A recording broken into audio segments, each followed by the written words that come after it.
What's poppin', everybody? Welcome to another mod stream. I'm here. I'm ready to get some work done on HYDRA. It's a post-Fraudcraft mod stream. We're going to talk about some stuff, some things.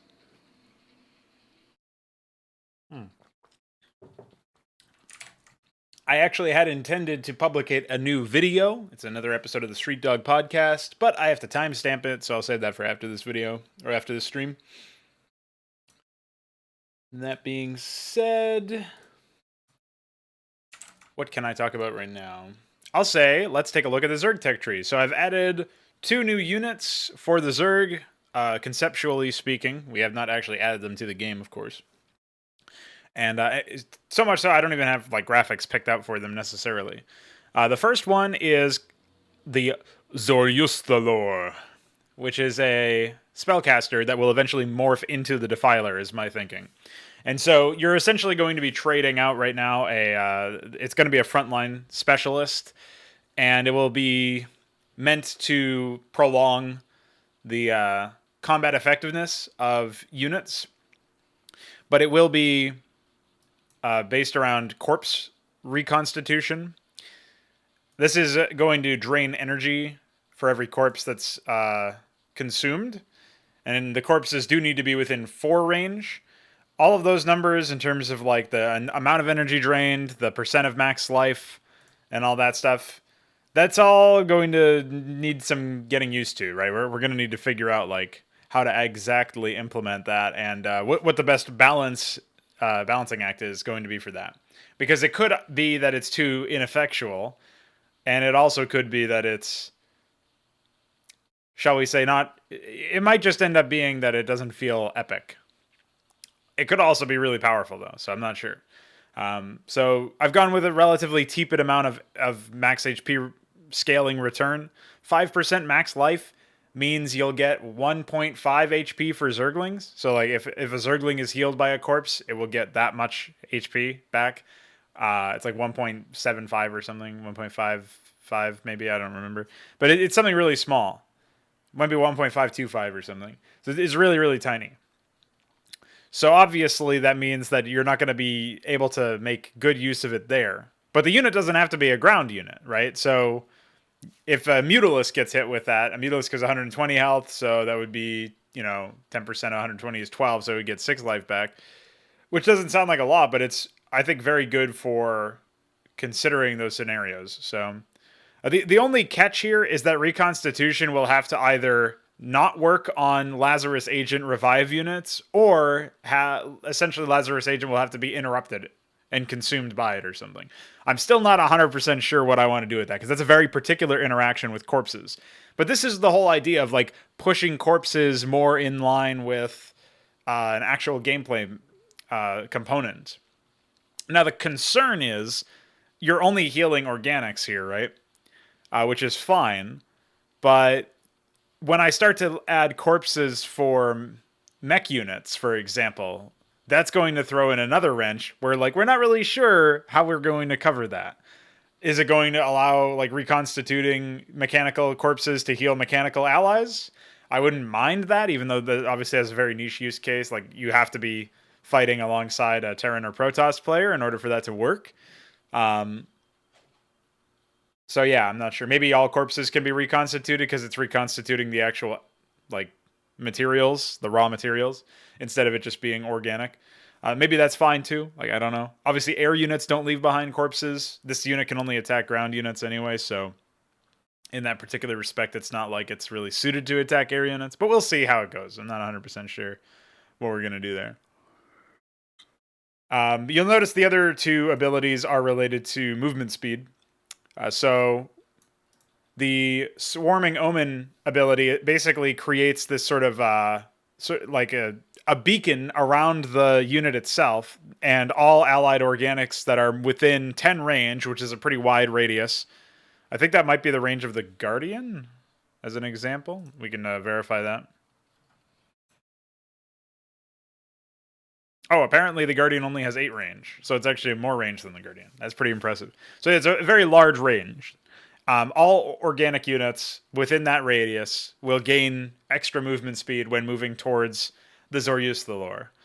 So, and of course, this Protective Instincts passive is very. I'm not 100% sure how this is going to be calculated, or if this is even really going to be that impactful. It might actually end up being cut because I feel like these two abilities are pretty solid as they are. But the idea that I had behind the passive was that it would essentially provide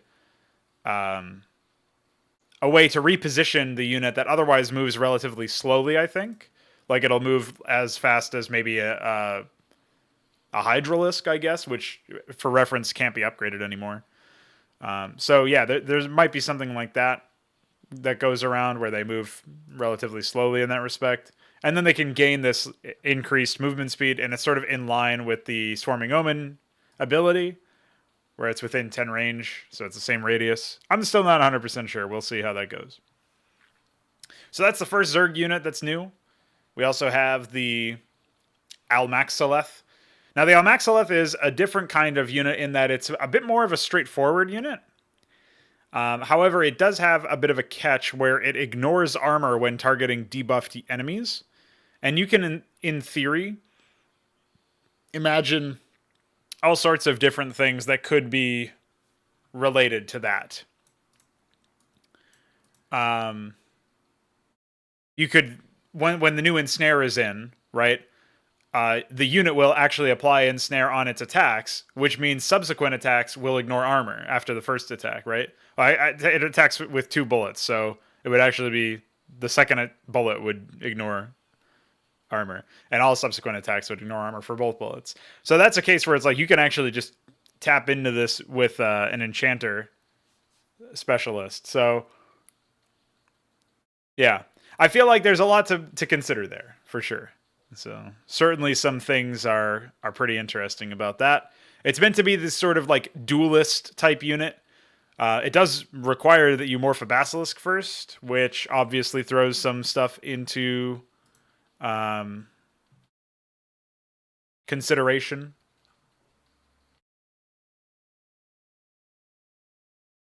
So yeah, we'll have to wait and see on that.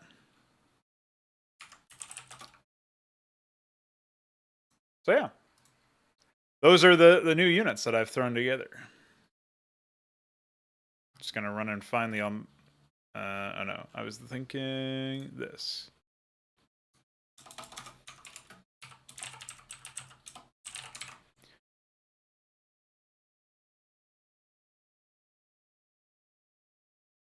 Okay. Just wanted to add that link because that'll remind me later on to get everything else taken care of. I guess the Shroud should also have that link as well.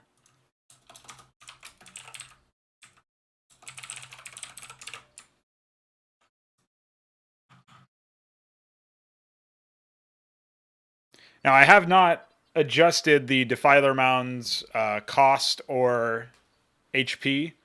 I will be doing that to make it more in line with an actual morph, but I'm going to hold off on making any changes like that until later on, when this unit is actually implemented.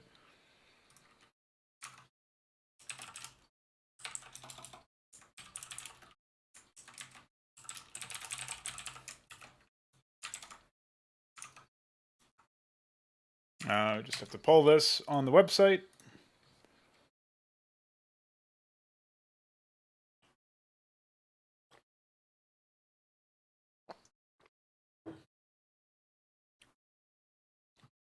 Oh, okay. There we go.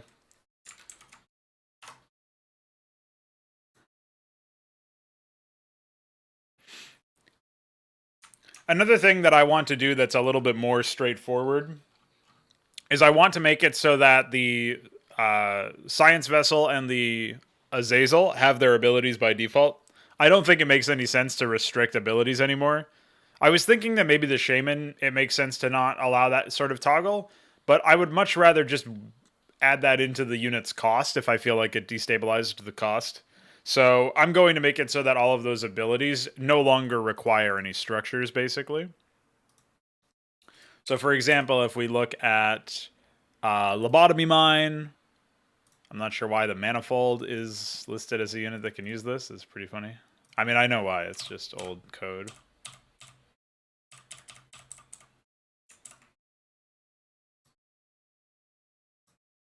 I guess I should add in the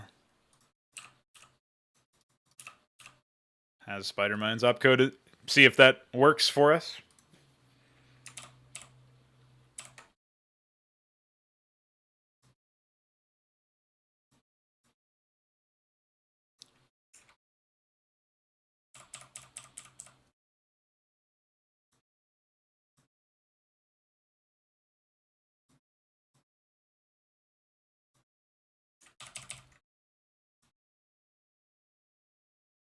Okay, that's fine.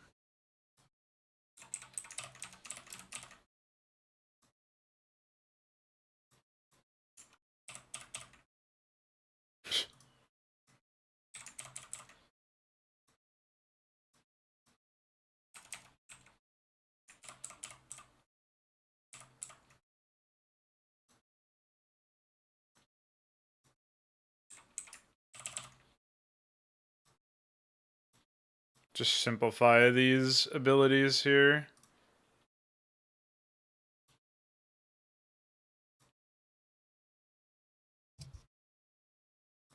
Oh yeah, and I think maybe the same is true for Disruption Web. Like, I don't really see why we should be restricting that. Dark Archon is actually, that's important for safety off. That's related to... Must be researched, by the way. It's important because it's related to...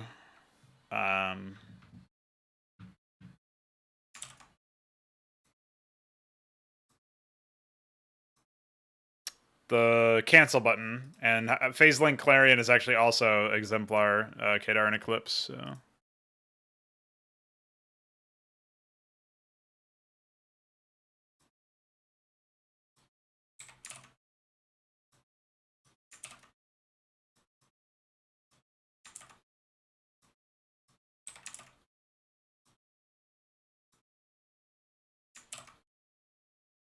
Okay. All right, so we've done all those.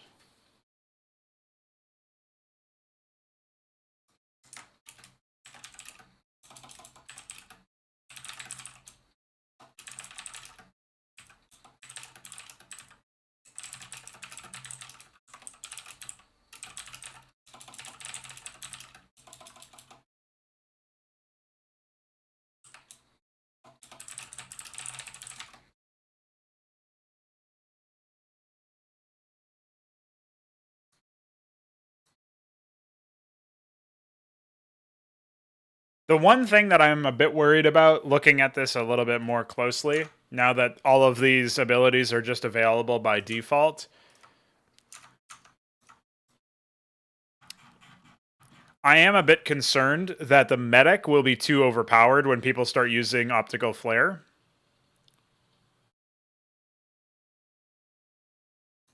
I guess we'll have to wait and see.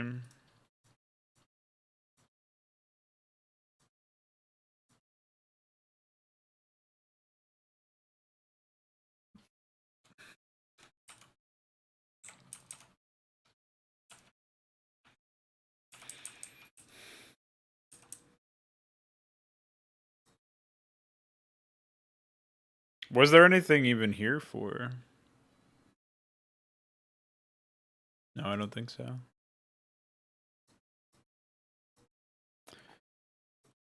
Hmm.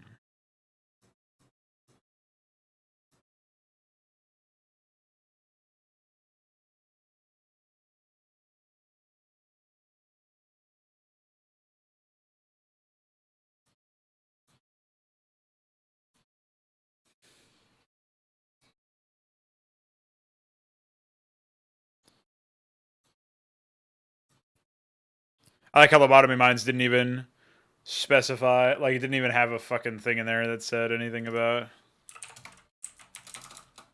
Oops. Didn't even have anything that said anything about them being specified.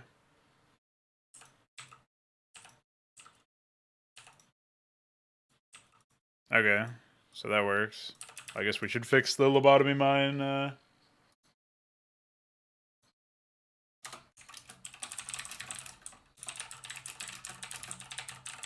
wireframe. I still think I should try to get a custom unit or a custom graphic for that at some point, but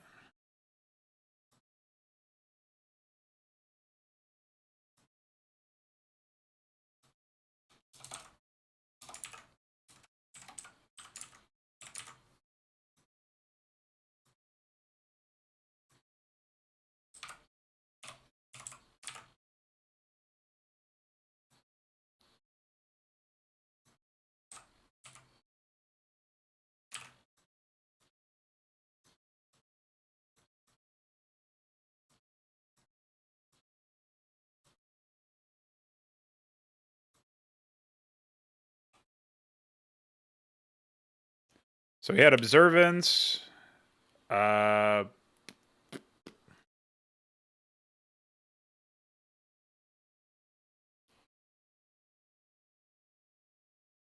observance, optical flare, nanite field. I don't.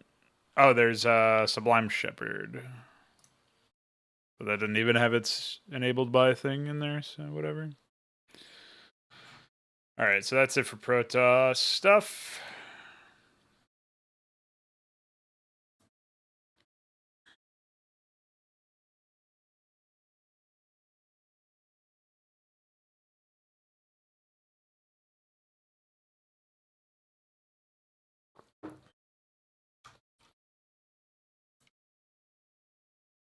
So I know Disruption Web had a requirement, but that doesn't appear to have been shown here. That might have actually been the only one.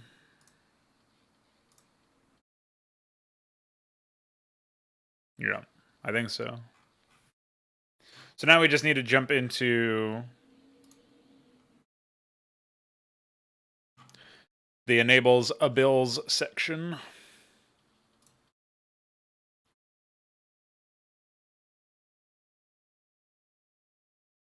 Oh yeah, I'm going to rebalance the gas cost of armories and also of future stations, because I think it's pretty ridiculous that Terran has to drop 150 gas and then 100 gas extra on future stations for a total of 250 gas. That's a lot.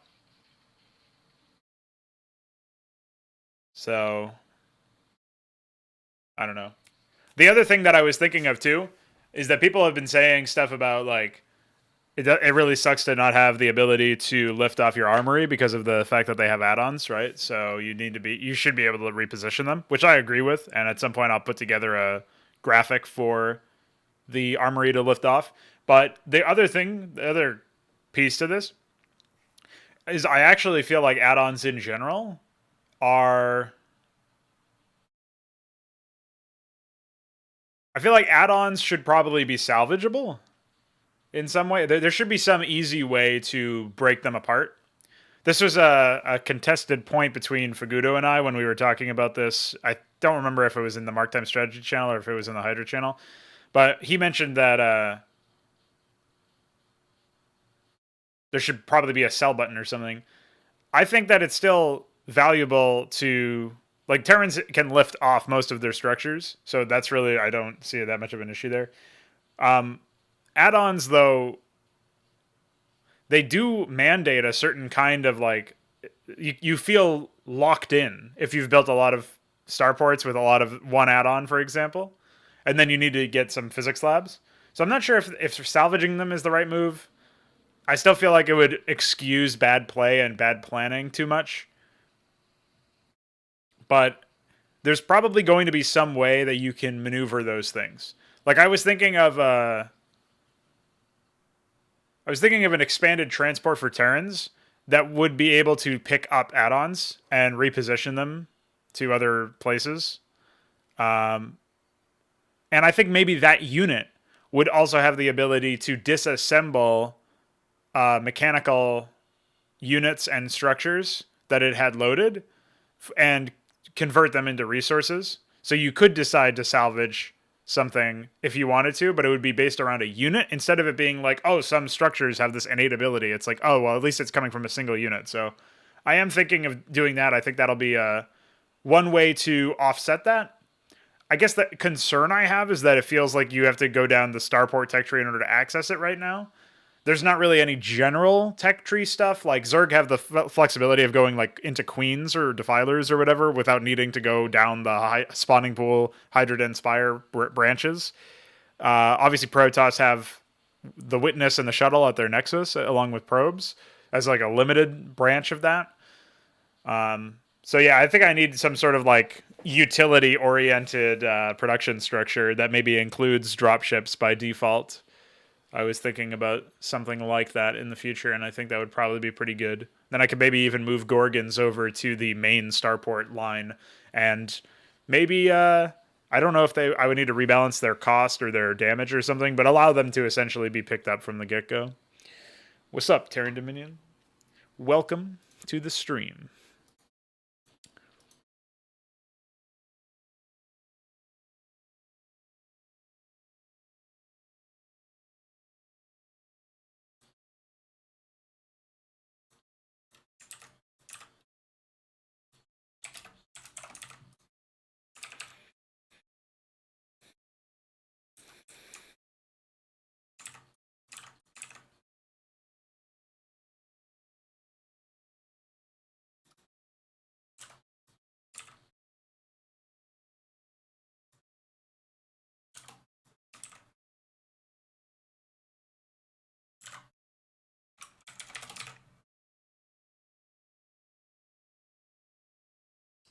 Yeah, so it's like instead of one building or one class of buildings having this seemingly arbitrary ability to deconstruct itself, I'm thinking there should be a support unit that can deconstruct buildings.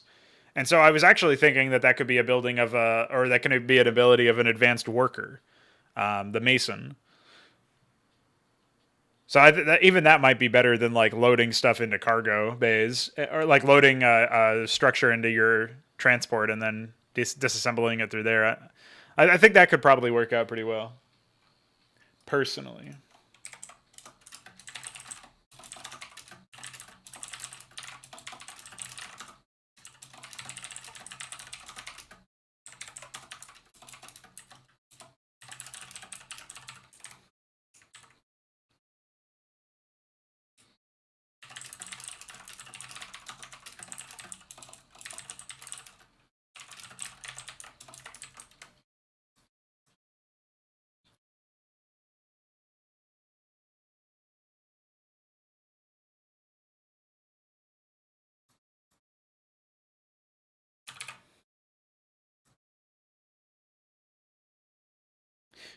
The other thing that we definitely need is I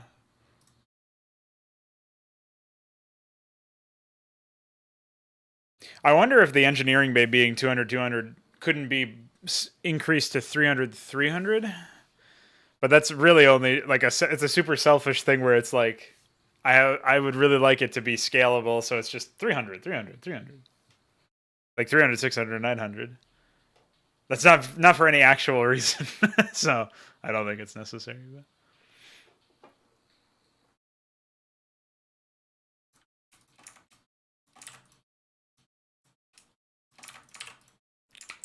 All right, so I think we can go ahead and send up these changes. Requirements.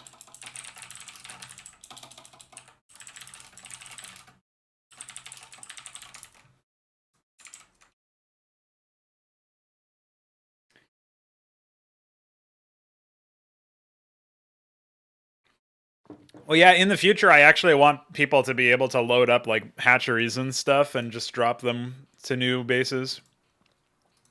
We need to adjust. We need to reinitialize things like creep spread and other things for stuff like that to work properly.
I guess I should test out whether or not it's possible to save after the latest changes.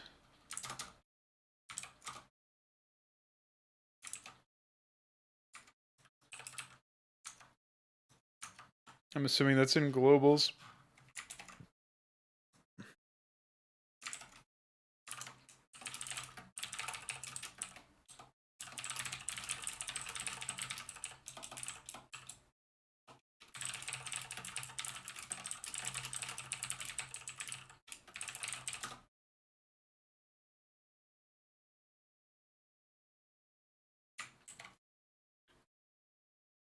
Okay.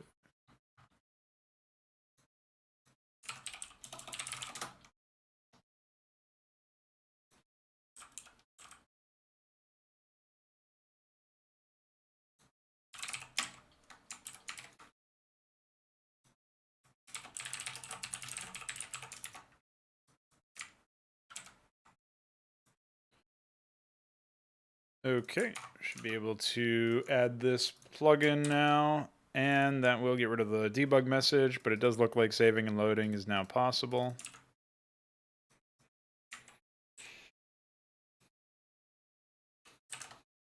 Some things are not going to be completely fixed until later.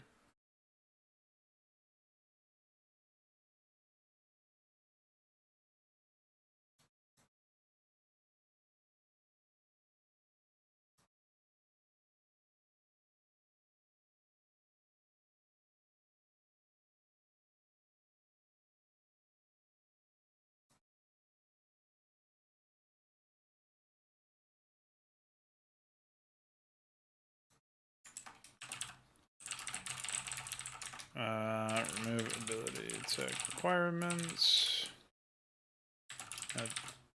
Say iQuery, fix saving, loading. Oh yeah, and then I have to actually make those data changes that I made in the patch notes and in the website notes, but not in the actual game yet. Classic. Nothing crazy, it's just the armory and feature station stuff.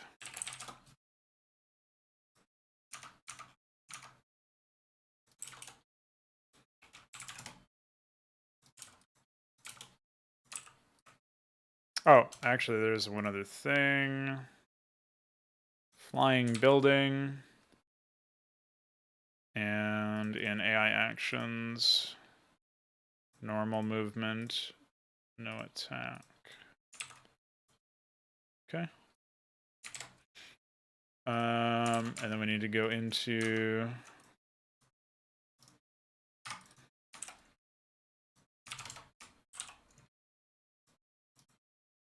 oops.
Yeah, yeah. What's up to the man?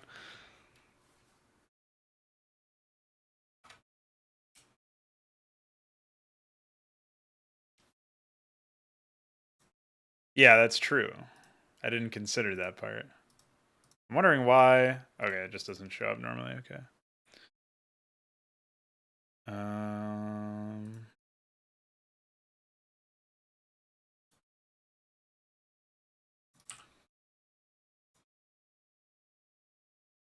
and I guess for upgrades, yeah, it's not lifted up. Okay. Oh, I hate this fucking program. So many problems, and nobody has access to the source. So, we're just fucked.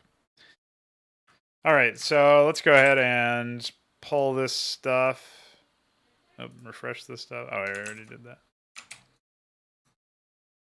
Update from remote.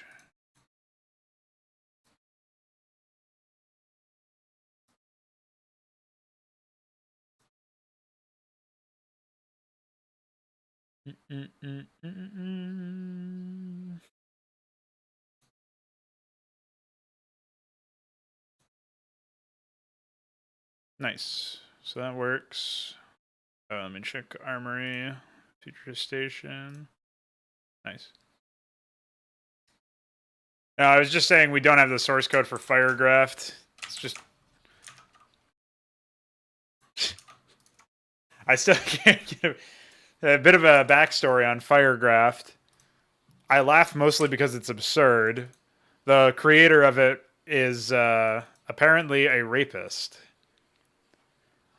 And the reason why I think that that's particularly hilarious is not because of the act, but because I was just I forgot that I had even told Iquare about that, and Iquare was in the YouTube chat at some point a long time ago, and he was like, "I can't wait until we don't have to use this criminal's software." Just fucking, I lost my shit. But I was there's something about like when Iquare banters because he's very much like English is not his first language, right?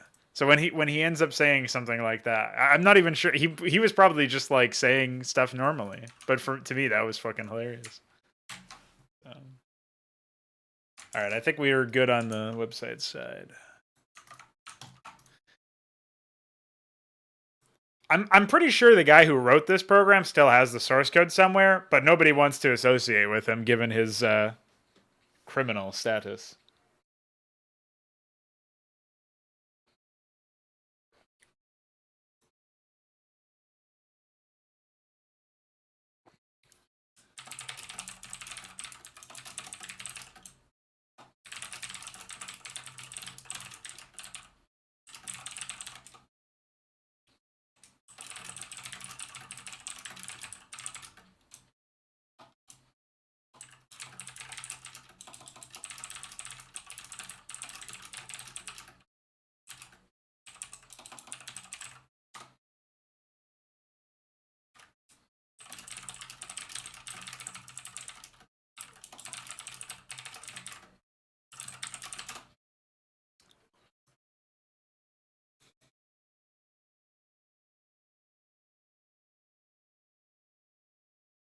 So the other thing I was thinking of doing at this point was running in and changing up some names here.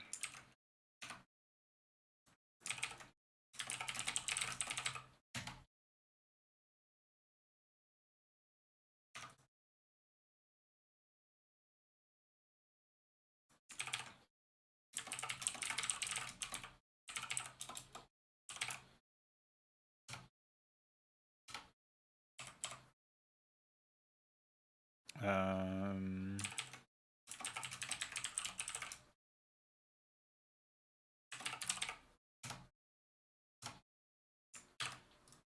okay. So I think that's probably fine. Fucking.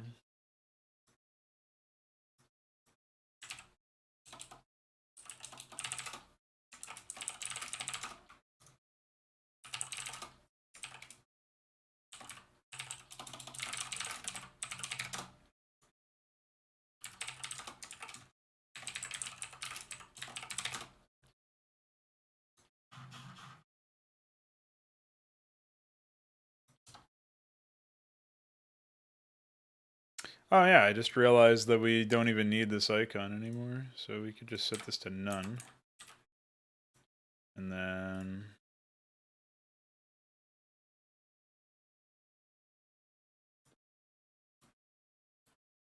remove all this. Anyway.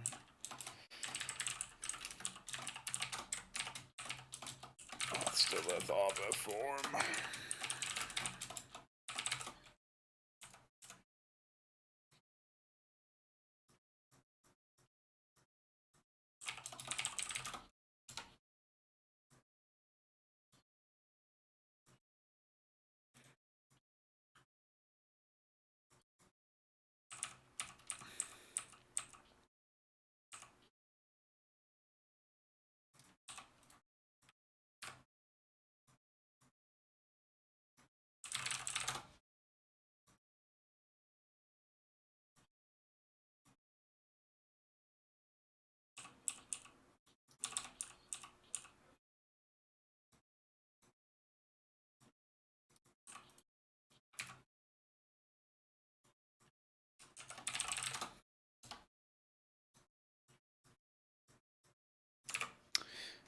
Man, what a fucking crazy program.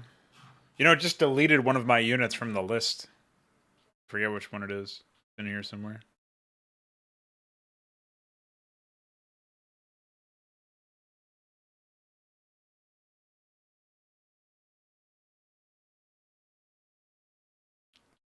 I should say it's not in here somewhere, but whatever.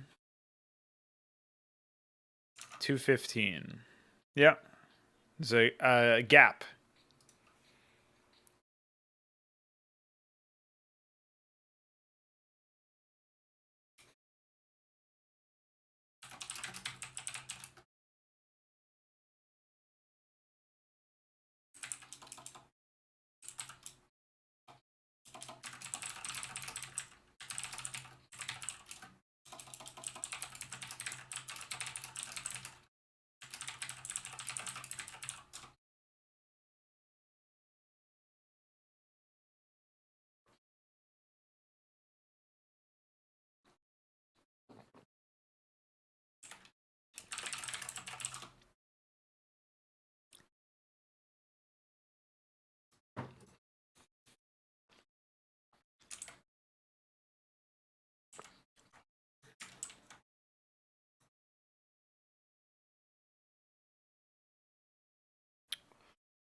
Outstoleth.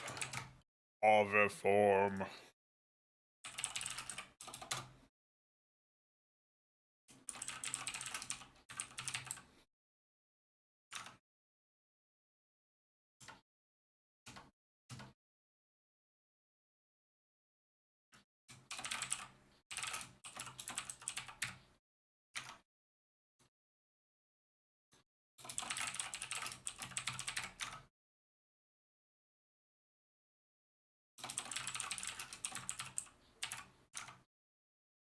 Why am I typing this out every single time, SMH?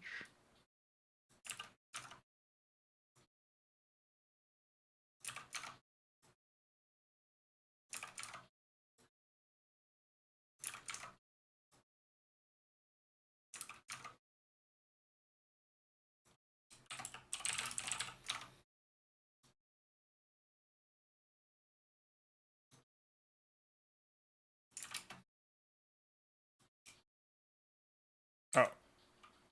I don't actually need anything there.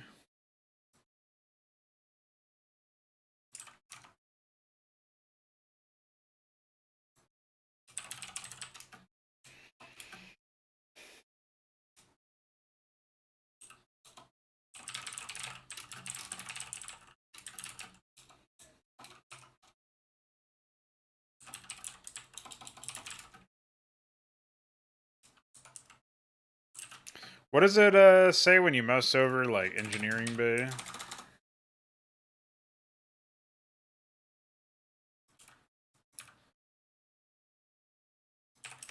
Actually, just says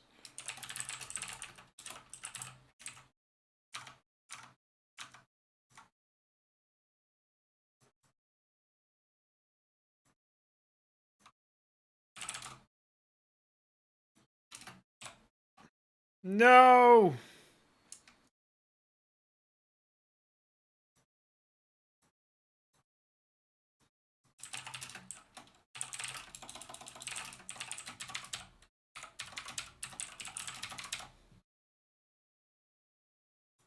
Okay, I think I fixed it.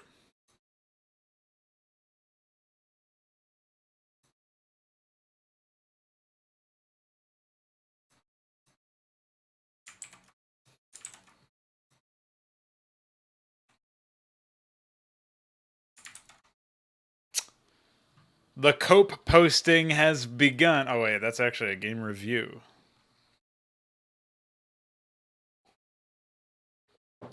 Yeah, numerical scores are junk. Get them out of there, IMO.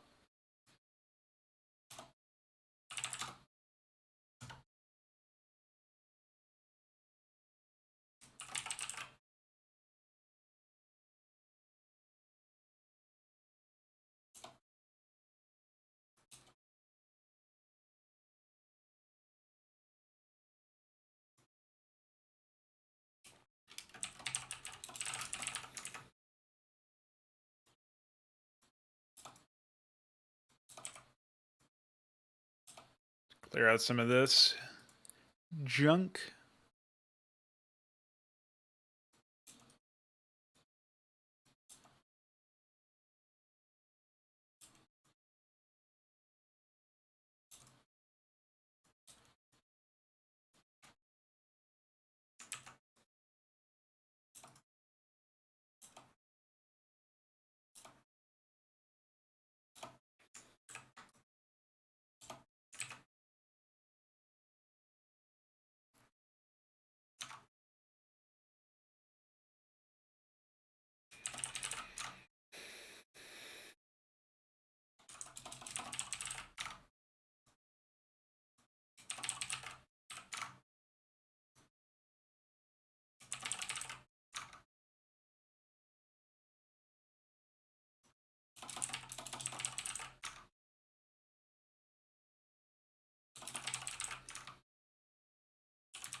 I don't think it actually does require anything.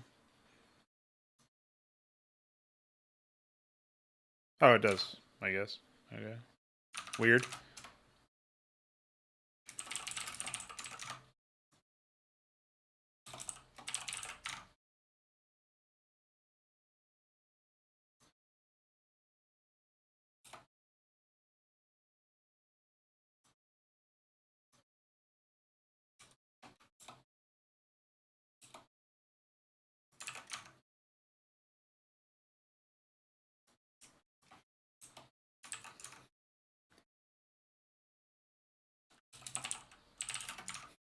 Spew is right.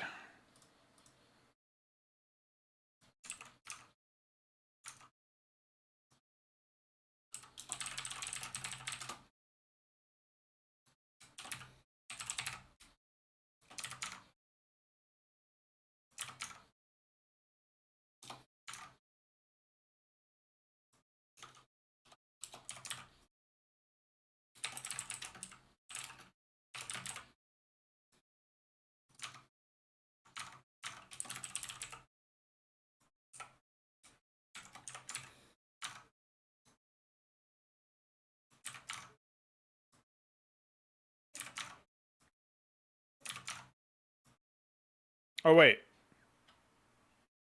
Is this right? I think so.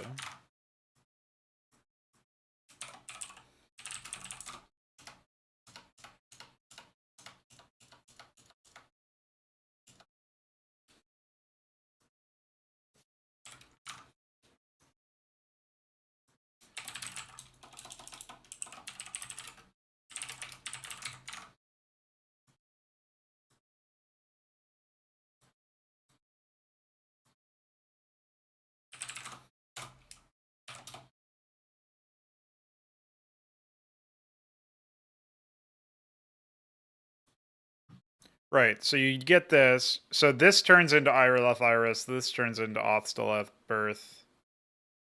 Or Othsteleth Ava form. which I probably already have somewhere.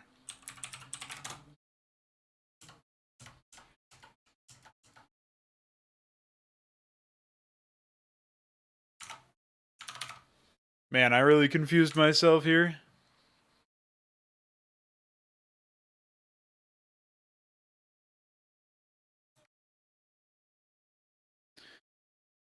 Alright, let's just save what we have here. I'll go ahead and import this stuff.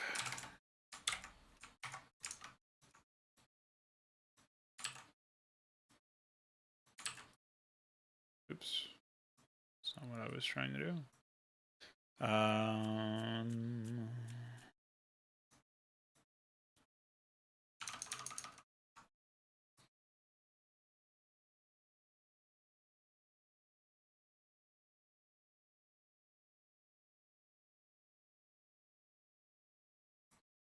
What I'm thinking of at this point is we definitely just need to reopen this in Firegraph and take a look at our strings. That will tell us everything we need to know.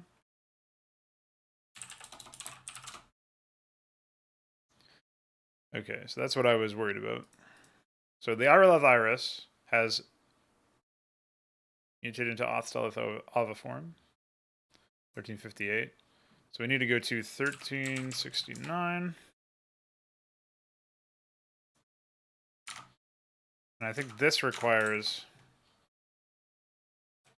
a Lazareth Arbor.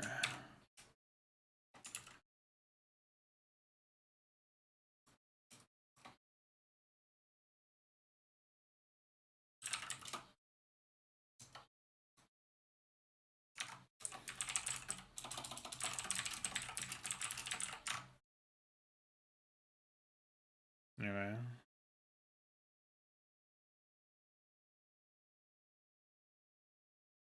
I'm not really sure how we managed to... Okay, so this is right here. This is what we need. A Lazareth Arbor. Mutate into Sire.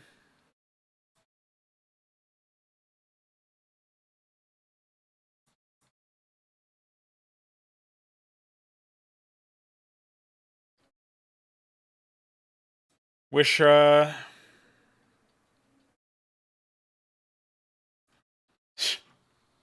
here we go. Wish some of the stuff was organized a bit better.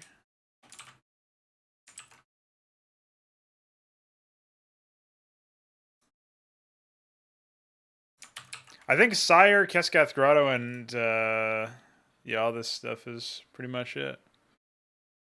Oh, apparently the Keskath Grotto only requires the Auth-Stealth Ava form. So that part was wrong.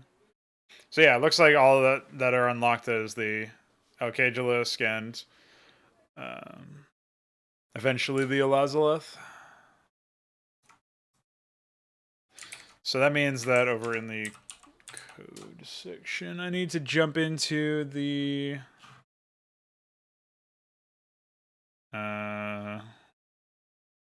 where are we here?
Oh, the Auth-Stealth Birth definitely has more health than that, so this is wrong currently. Yeah. Well, I can just check this in unit stat. 181 is the ID. Okay, 3 armor, 11 sight range, 650, 650, 42.5.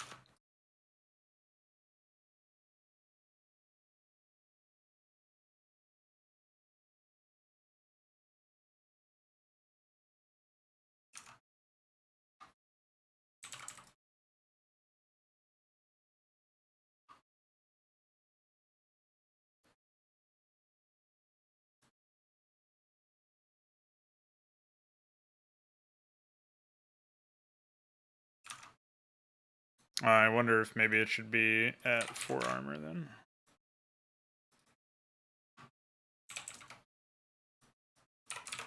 Go with that. All right. So that's good. I can fix that. Now I need to go in and into the tech trees shit here.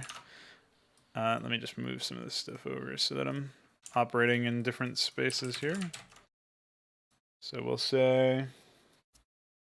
Oh yeah, that's the other thing that I needed to do.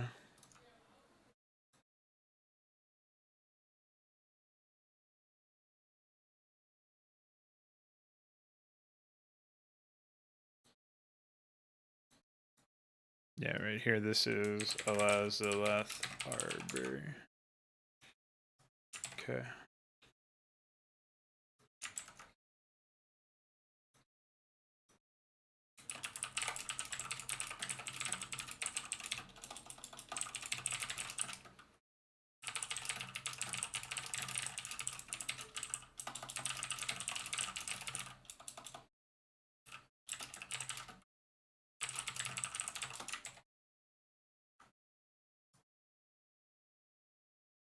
So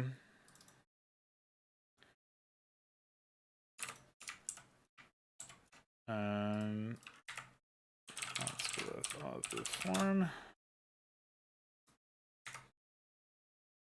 There's the left arbor.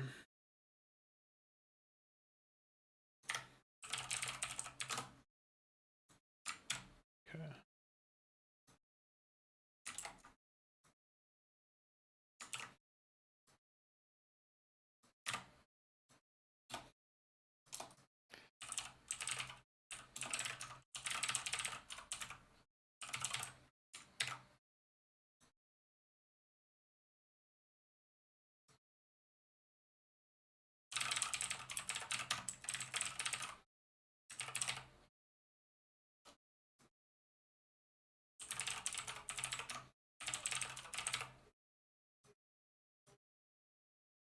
All right, we should be replaced.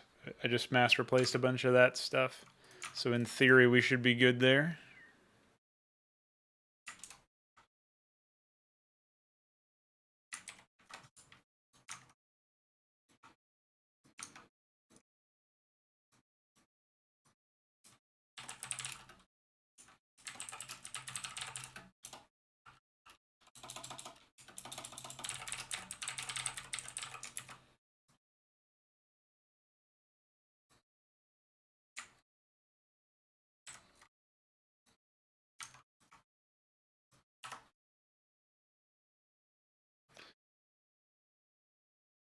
All right, so yeah, now the only thing is I've got to go into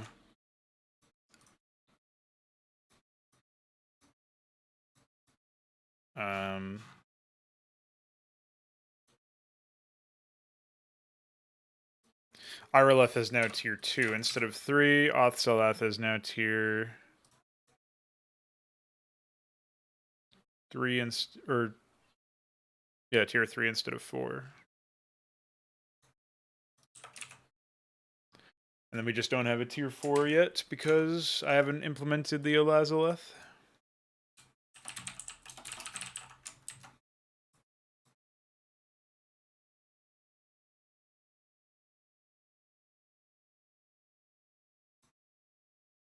Oh, I wonder if that Fraud Night video finally finished processing. Wow, it did, I think.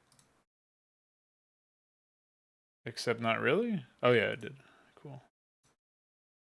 So I can finally process that one. Alright, just gotta timestamp some things, so getting that set up for later. Okay.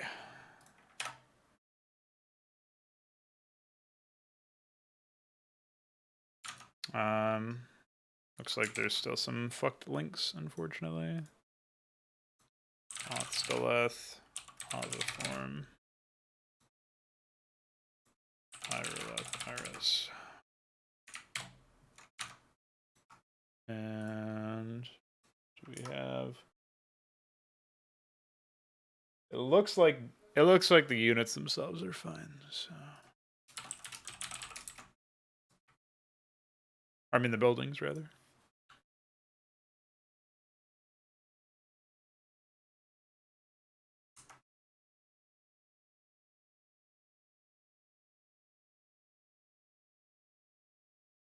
Okay, we should be good there.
I guess I should implement the queen stuff.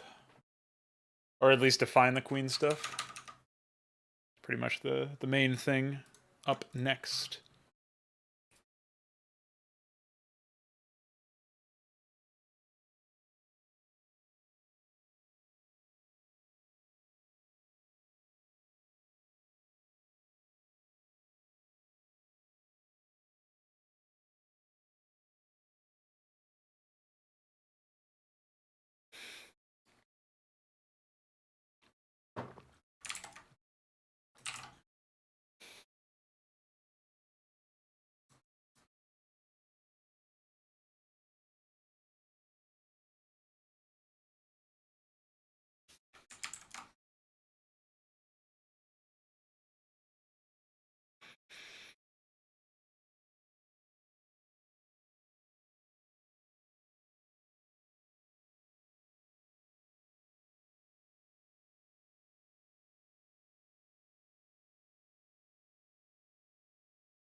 So I'm thinking at this point we are looking good to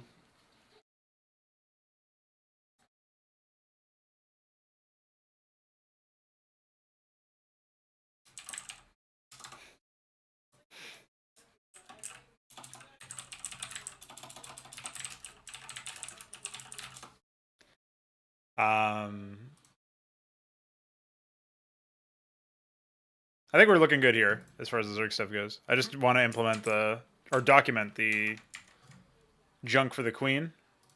But I think I've done what I can here, and that should be fine. I guess one thing I should do, though, is make sure that I've got the right tech stuff here.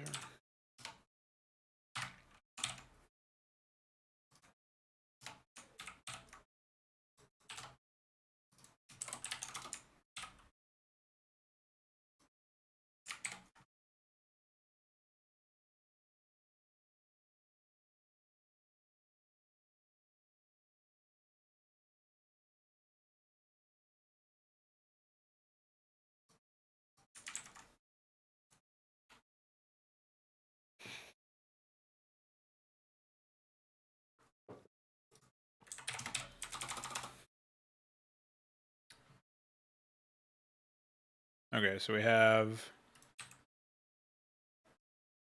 Irilith Iris.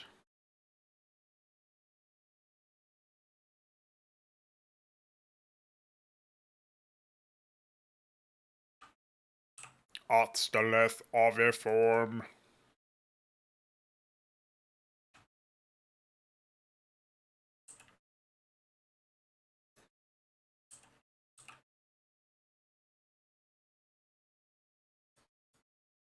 Oh, fuck.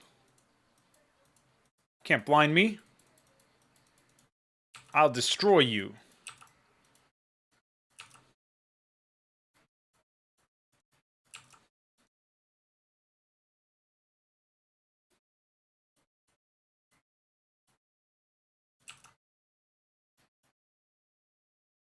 Alright, what was I gonna do? I think that was it.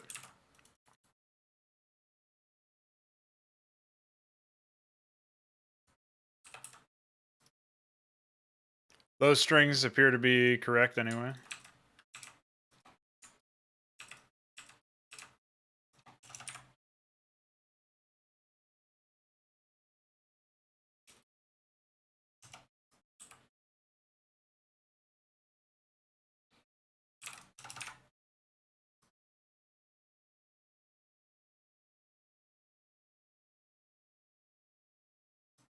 Alright, cool.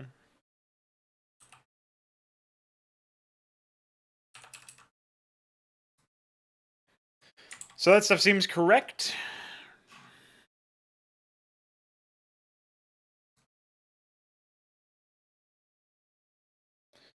Oh man, if I really want to go crazy with this shit, I can jump into the abilities section.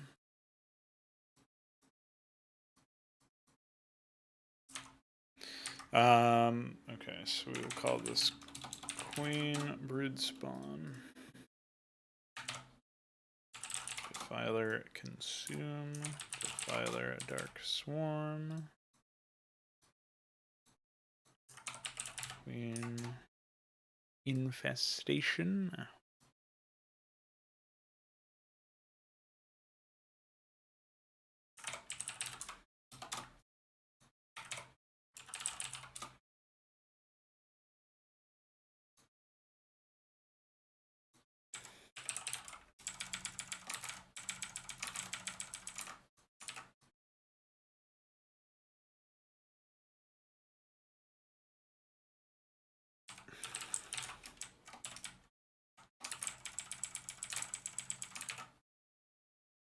Alright. Should be good. Now for the queen, I mean, the main thing here, right, is that we have a situation where I'm essentially working mostly on, like, documenting something that is... Oh, actually, I deleted the documentation for it. Classic. I think it's still in Modstream TXT. Okay, well, not quite. I think I can grab it from the beta changelog.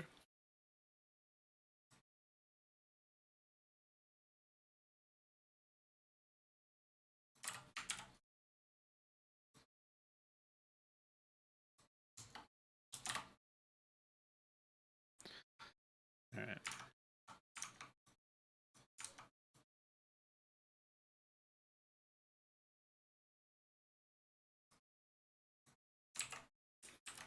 Guess I'll build this.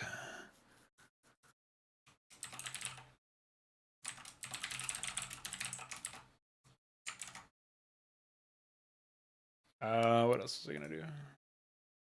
Okay. Just jump straight in here. So we know we're removing brood spawn and replacing, well, parasite becomes the de facto, and then we're gonna have ensnaring brood, right? So we can jump into queen, brood spawn. We'll keep the ensnaring brood thing in there for now.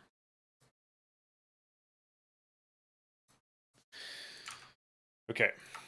Documentation for that is like so. We just have to jump into frames and find ensnare in this list.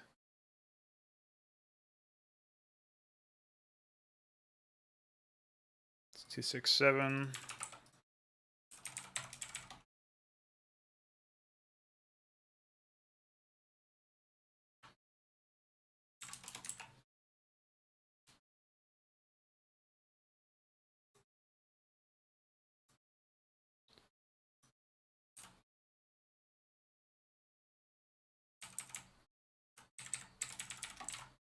Oops.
All right, looks like that was the only refactor, honestly.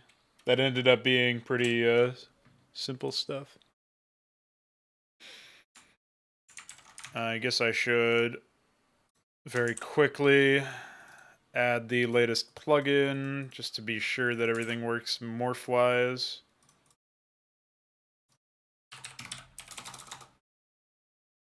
Where are we at with this?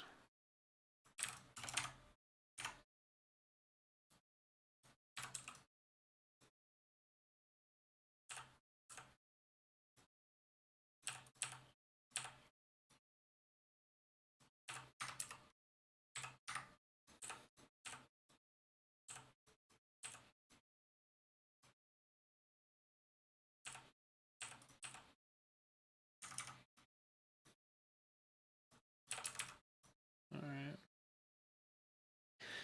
All right, all right, all right.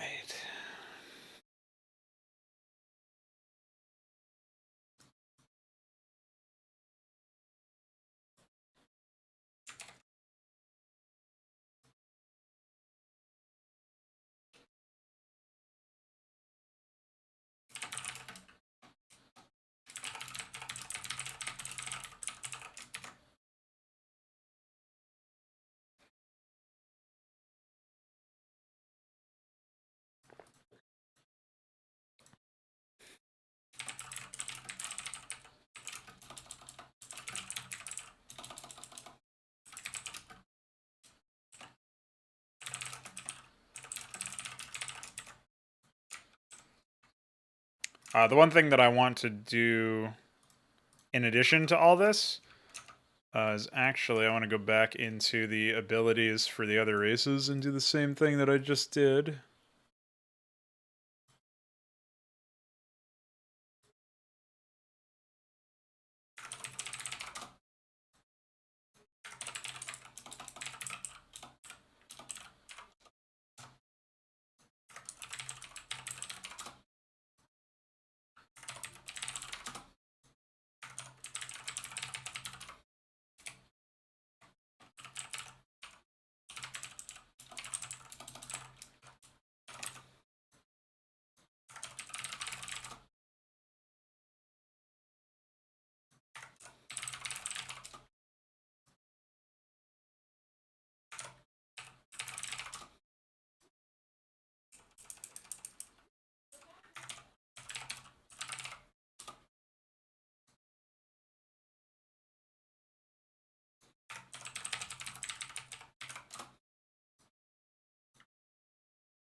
It's not like there are multiple kinds of these abilities, but organizing them alongside their passives is just better, I think.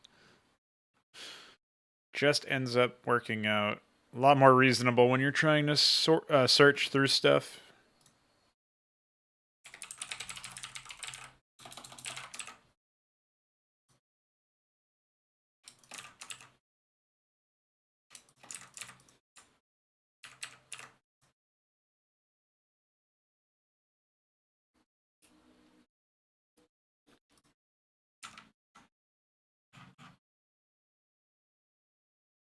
Yeah, that looks like everything. Jump over to Terran.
Of course, Terran have the most classic move.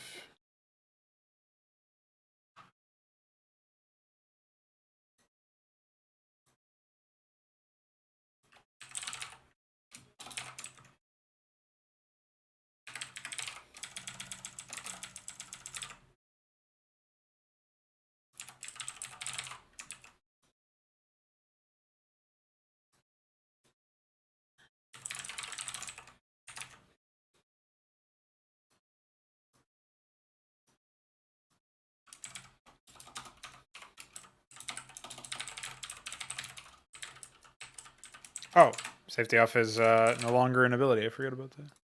I was like, what the fuck? Why don't they have that ability? And then I remembered.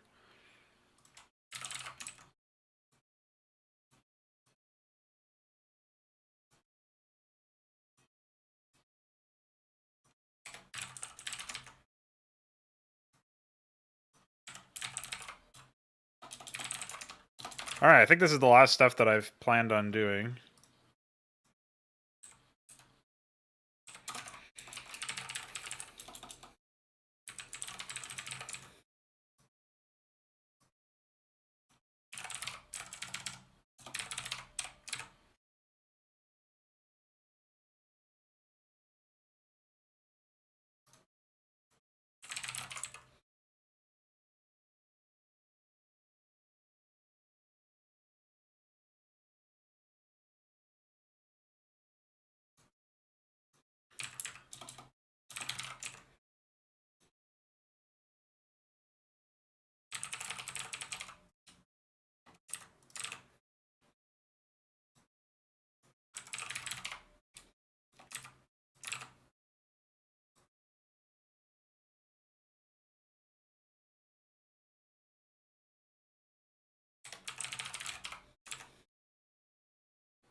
I think that's everything that I would need. There's also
All right, let's see how that works out.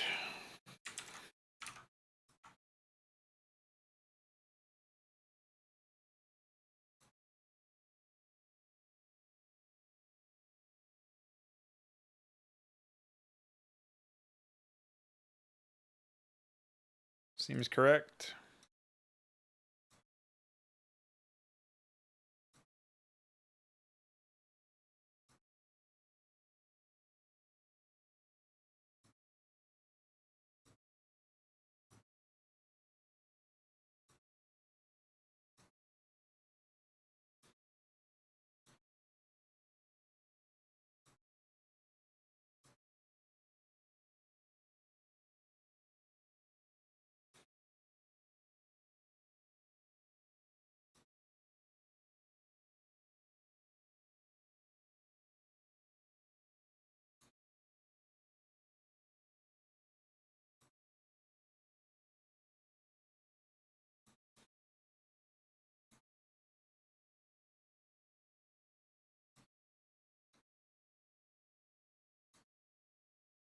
I like how ridiculous the Science Vessel page is because it has so many abilities.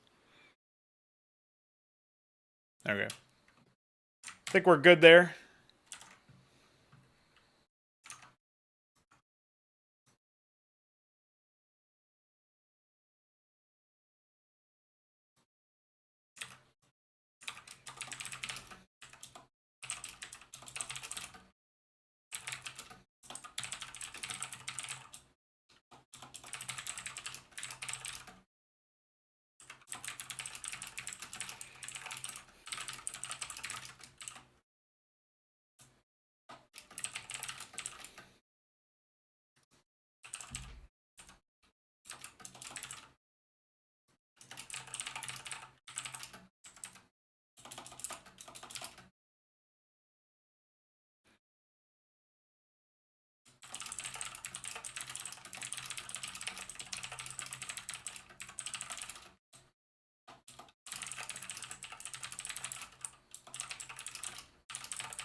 Okay, that will bring us to our sort of pausing moment here. We are going to take a bit of a break, a short break.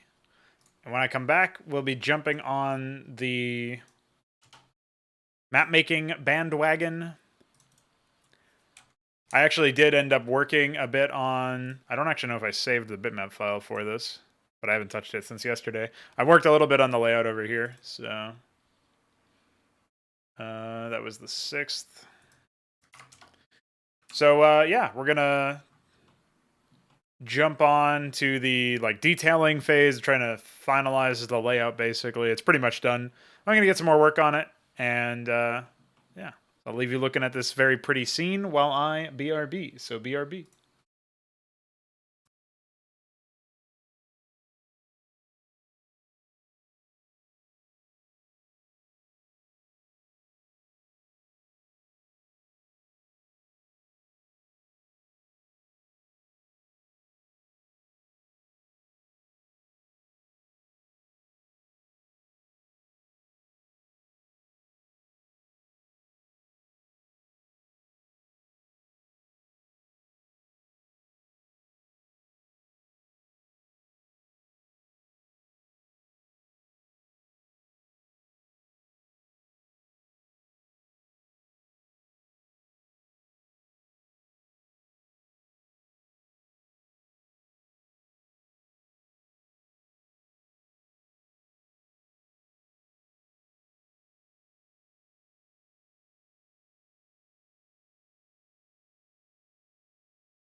All right, I'm back. There is a fire alarm in the background, so if there's any background noise, that's what's happening. But no fire as far as I can see. Thanks, Tidoman. Tidoman. How am I supposed to even pronounce your name, by the way? Did I burn my energy drink in the oven? No, I don't know what happened there. And it's funny because historically, like very recently, there have been random alarms going off because of some oven mishaps, but it wasn't us this time. So I have no idea.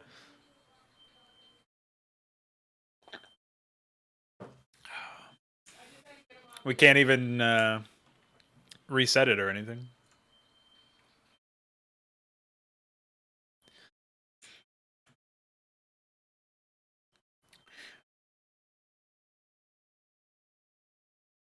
I'm sure it'll quiet down eventually. But if I have to leave unexpectedly, you guys might have an inkling as to what went down.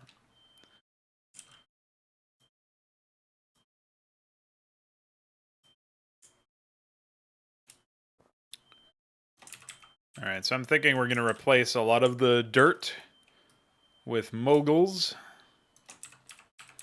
It's just because I'm a mogul kind of guy. What's up, Veeker? How you been?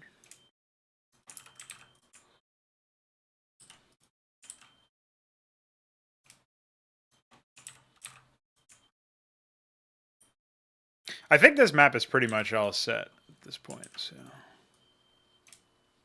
like in terms of its layout. So I think most of the stream will be going through the motions of doing the fine-tuned decor. Sort of like what I'm doing right now, except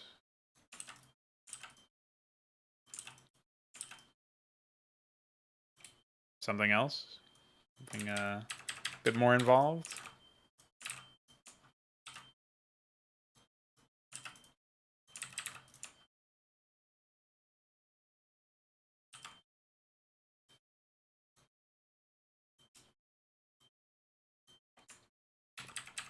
Yeah, I'm not sure if you guys can hear that. It's starting to bleed through into my microphone feedback, so I'm thinking we might have a situation here.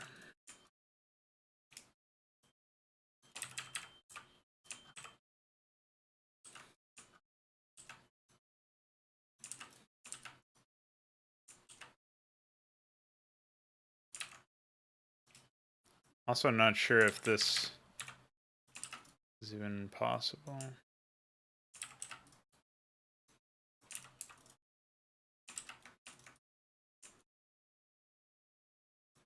I think it is. Yeah, it's fine.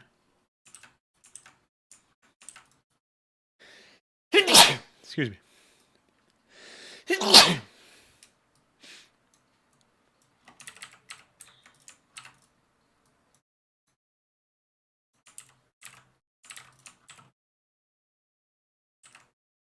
Imagine trying to use star edit where you can't even copy and paste tiles. Noobs. That reminds me earlier today, yesterday, I was talking to somebody and I asked them how old they were, and they were like, I'm 21. And I was like, oh yeah, I'm 26, noob. And I mean, there's not really much else to that story, but I thought it was funny.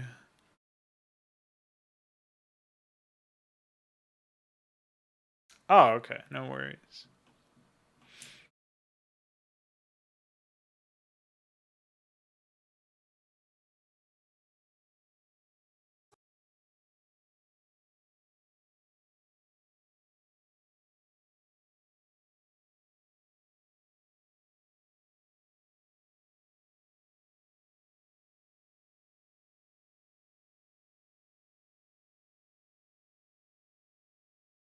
Okay, it looks like we've got ourselves a lovely set of moguls terrain. I'm not sure if this is actually in the brush palette already.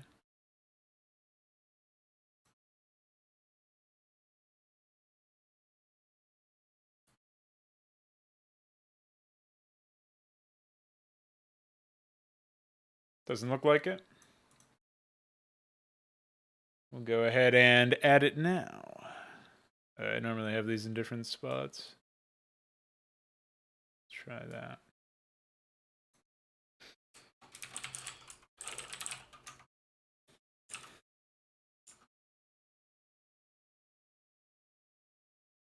Oh, I see.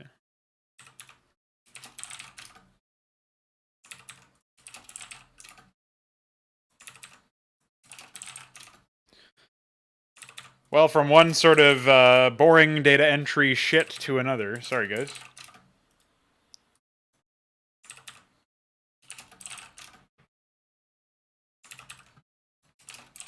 I promise it won't all be like this.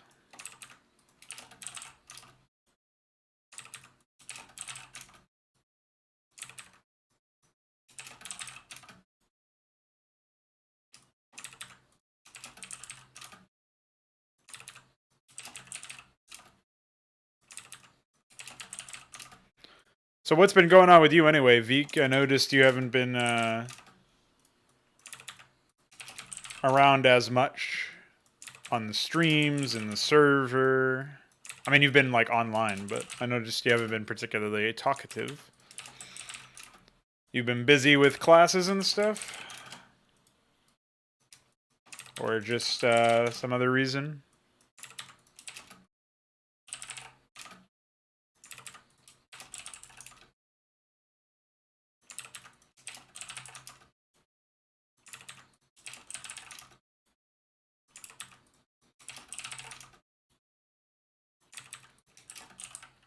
I forgot to grab the inner corners. I'll have to rectify that in a sec.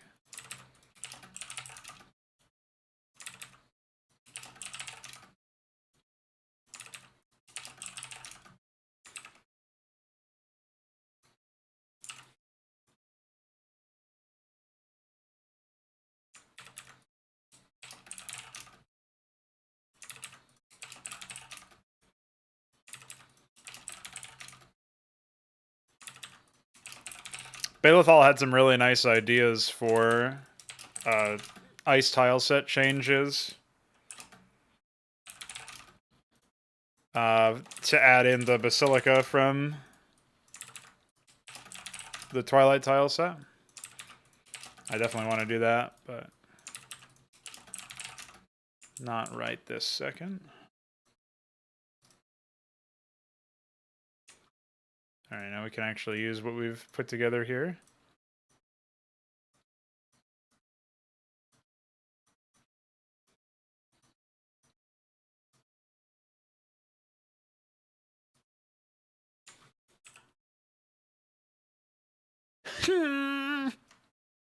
What's up, DF man? Darkened Mantises?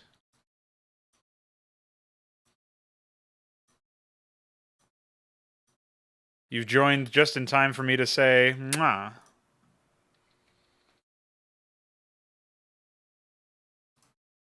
Because I'm using your higher moguls. And they are epic.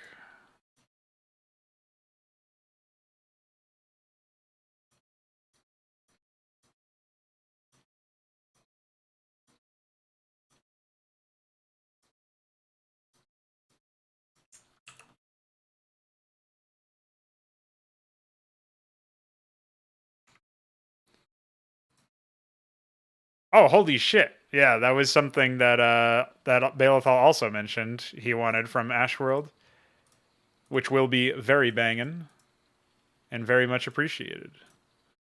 Hopefully it's going to end up being pretty trivial to do, but I know ramps almost always take a decent amount of time and effort.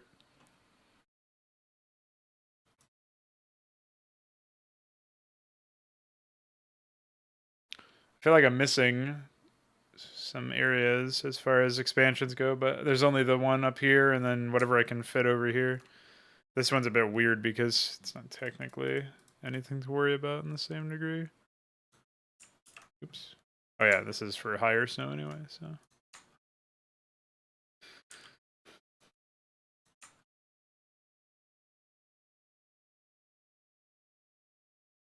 Okay, cool. No, honestly, I would love to use more. I would love to make more Ash World maps, and having the ramp access would be really good for that.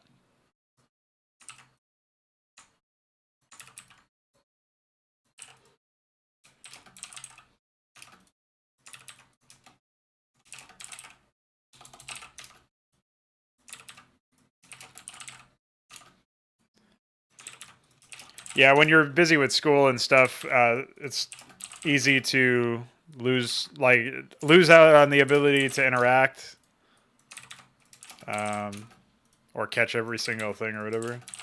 I think I'm still able to follow every single conversation that goes on, thankfully. But I've been busy with that second channel stuff, and let me tell you, this definitely stops me writing as many messages as I would otherwise, I think.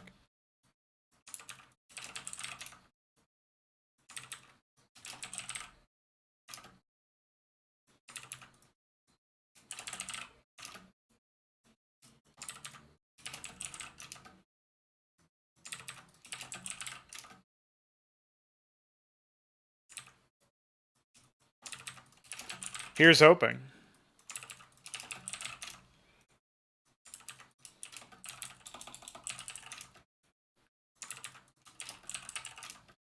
I think Balethal has been making some pretty good improvements in his melee map construction, and it's actually motivated me to try to take my try to make my own melee maps, basically, because the sort of end result of what do you call it?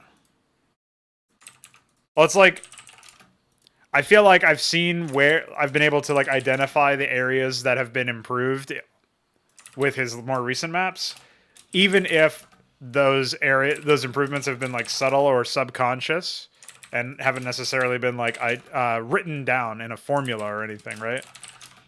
And I feel like I could I should be able to use that to. Oh, did I just enter myself? Yeah, of course I did. Try that one again. I feel like I've been able to think about the actual, like, essentially break down the changes, and I should be able to put together some sort of guide.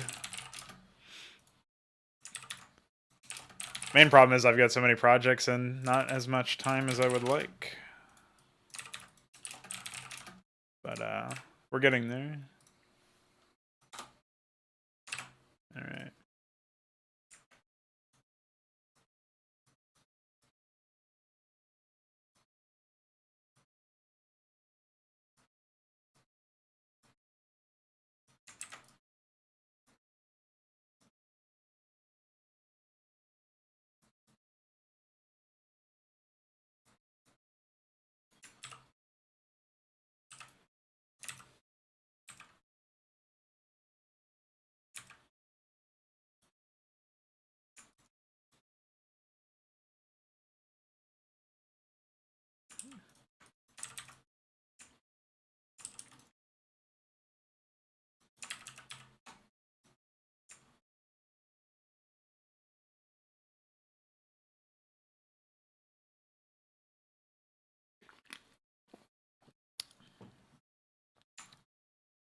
Yeah, I feel like the map came out in a pretty positive way so far.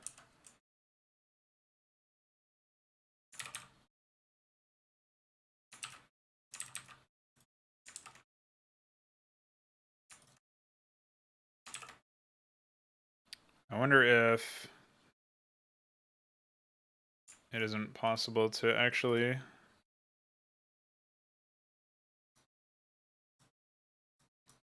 denote this more specifically.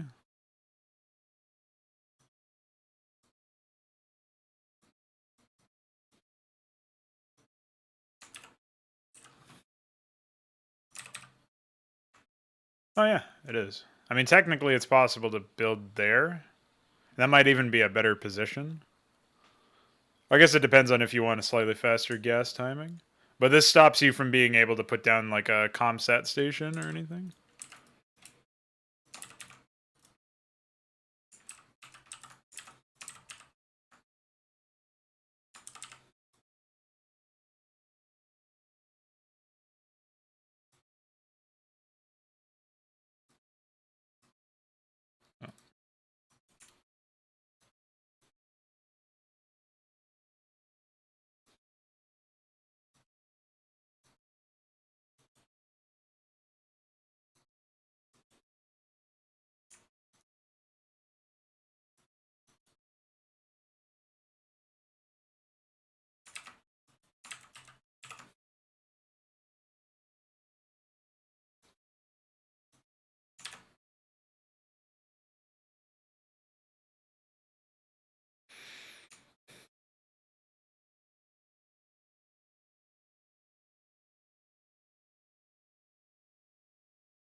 All right, I think we're good there.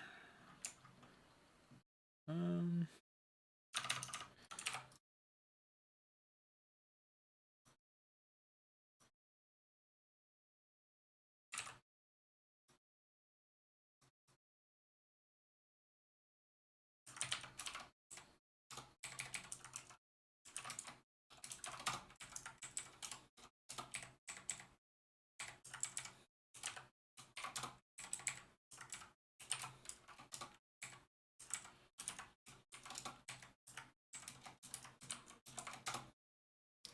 Yeah, I think if you look at it from this perspective, where we go from like the first draft, like the first work on the map, and then like it fleshes out with the water, like the water pops in, you get some cliffs, some more cliff definition of the start location over here.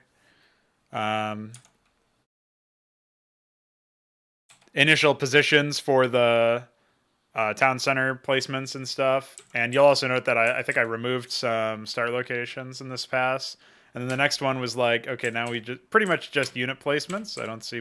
Oh, I see some details down here as well in the bottom left area. And then this one was mostly let's fill in the middle, add some more details. And then the most recent one after that was like a real big detail pass on the upper river, as well as the whole top right area got blocked out at least. And we started to add a bit more cover in the bottom right and just around. And then this was yesterday's work, which was very minor. It's just adding a couple of details here and there. And of course, slapping together a bit more of a detailed take on the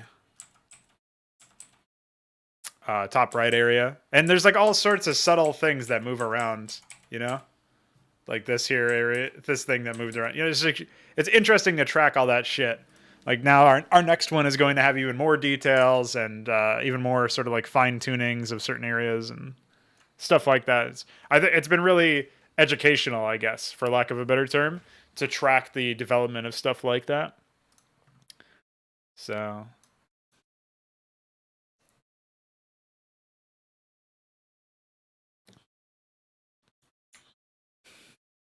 I think that'll be pretty cool.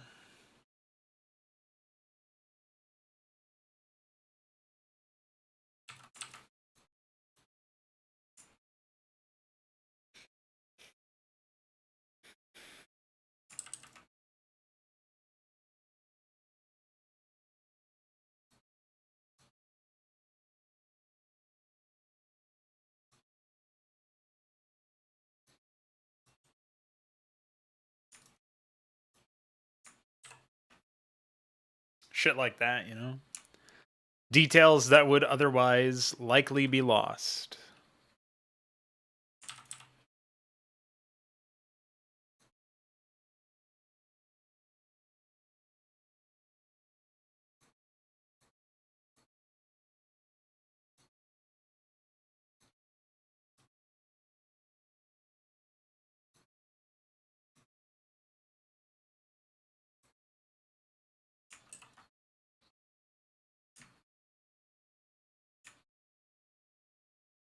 You can also sort of see the process that happened, even though you're only seeing the end stage of a bunch of work, which is, I think that's pretty neat to look back on as well.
Okay. I think we're good to go there. Let's close this out. Just documenting some things that I wanted to do for tile set ideas and whatnot.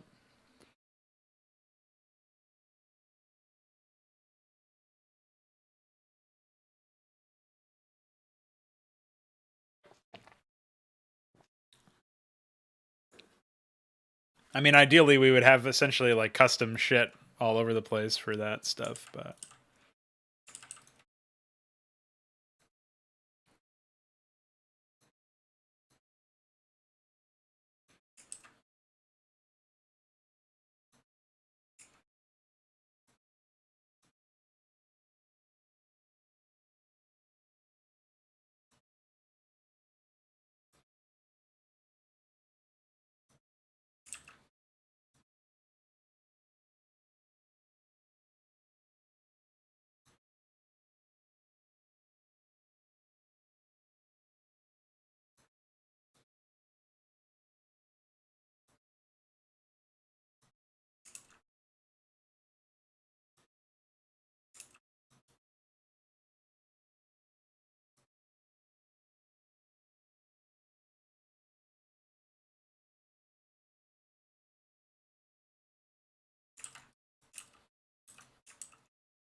I wish there was a hotkey to actually jump to the copy cut paste layer. I don't know why there isn't.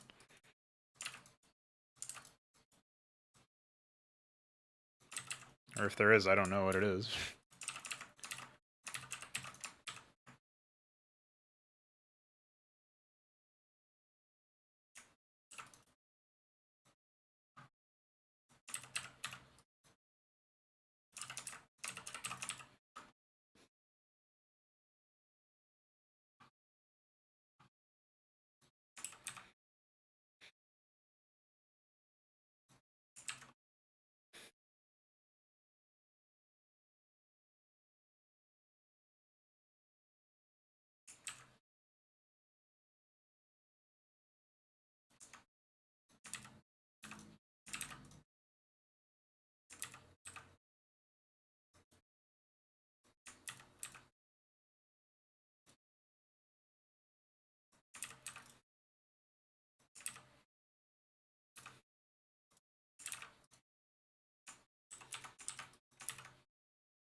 I definitely wish we had more tree variety, I'll say that much.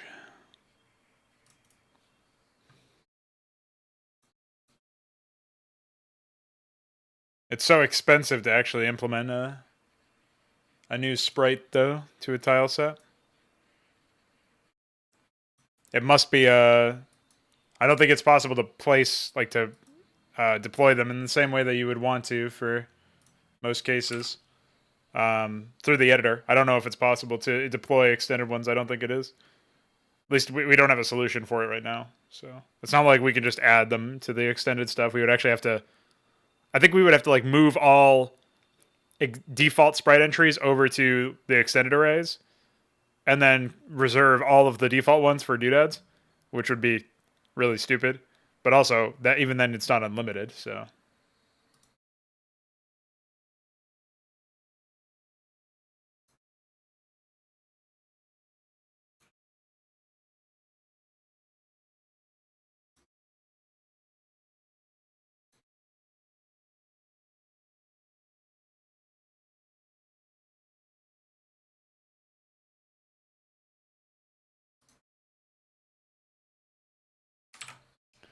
Oh shit, Titleman's going on a mapping spree. Yeah, I guess you could recycle a lot of doodads in that sense if you didn't need them to be animated.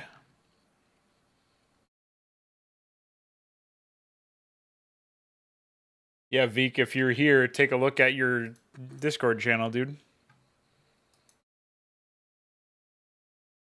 Though, to be fair, I don't actually remember what is even priority right now.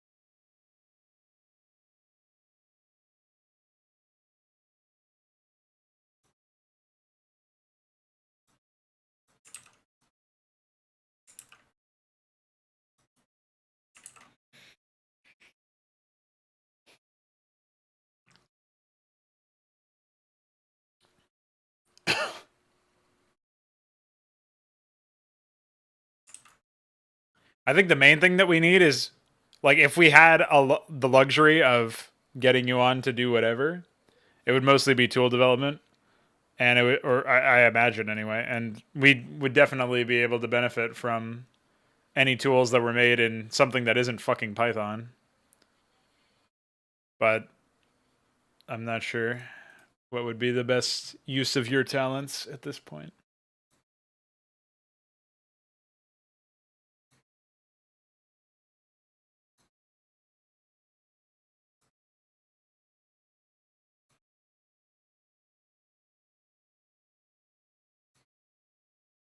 We did have a guy who was putting together a mod launcher for us that would ideally bypass the need for excusing the mod exes through Windows antivirus, but I don't know if that's possible. It was supposed to simplify the process of getting mods up and running, though.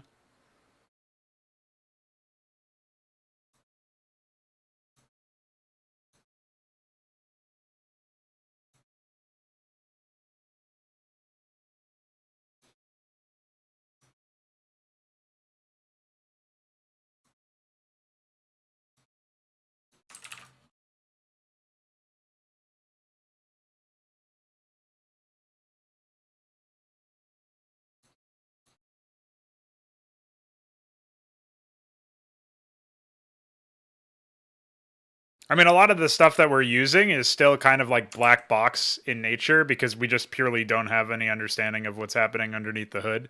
Like I said, we don't have source access to Firegraft, and that's a pretty integral part of the modding process because it injects plugins, which are essentially the lifeblood of any mod at this point, and it. To take it a step further, it also handles modifying button sets and data requirements. So it's basically dealing with three completely distinct things that have no easy corollary right now. That we don't have a replacement for, basically.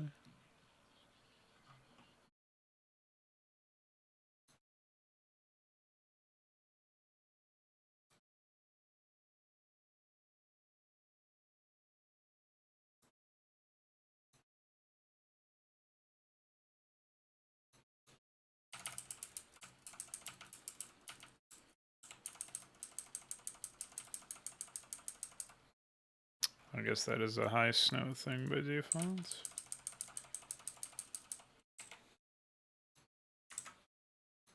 Oh, this whole time I could have just taken the other one, whatever.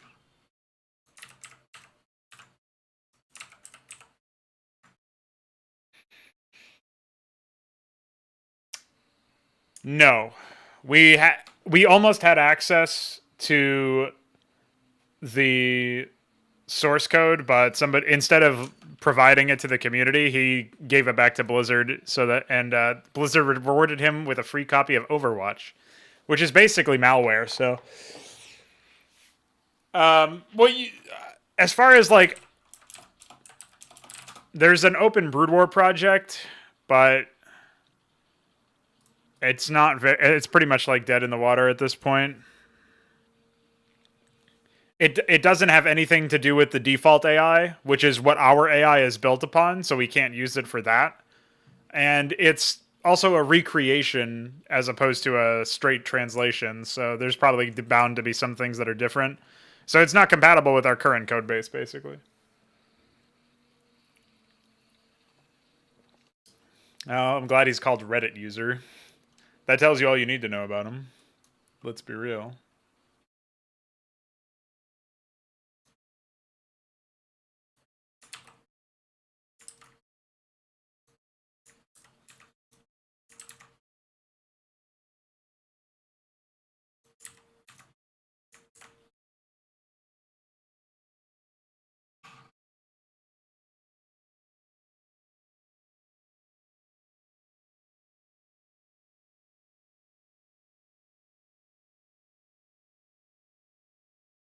Fire alarm stopped anyway.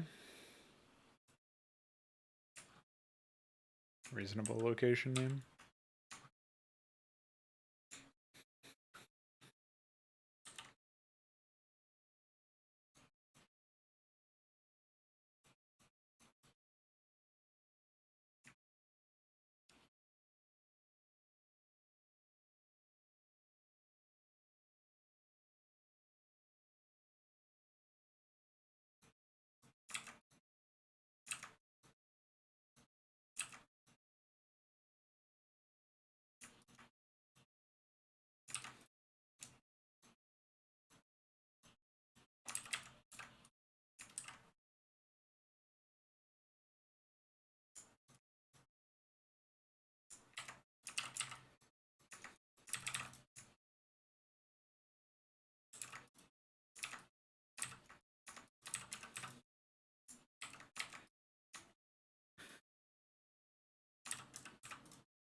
$10 gift card at Chuck E. Cheese. I like that.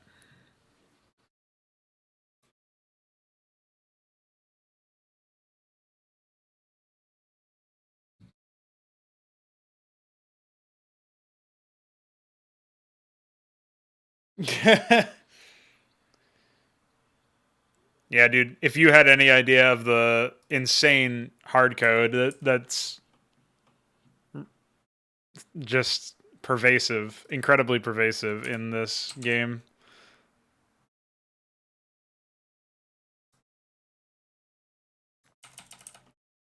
Talk about diminishing returns.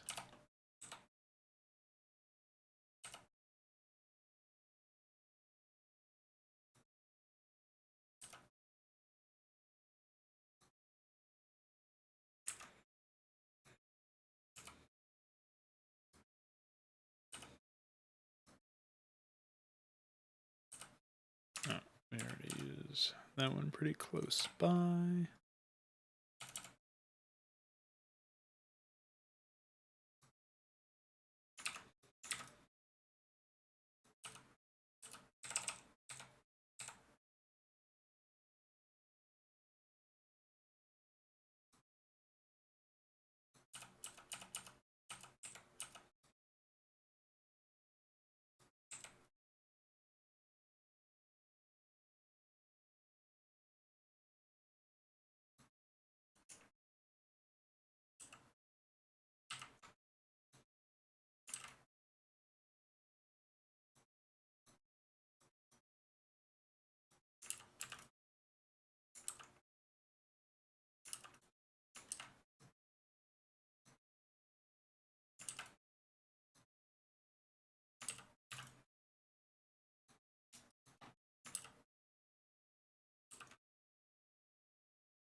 What's up, Balethol?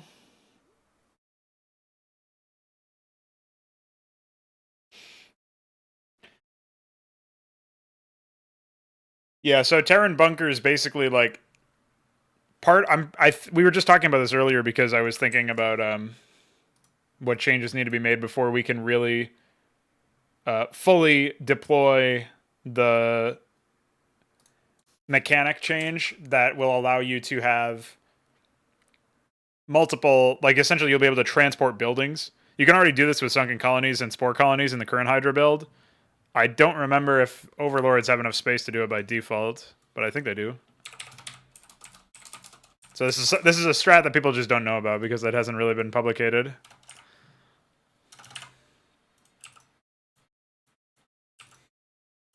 So it's possible to do that right now.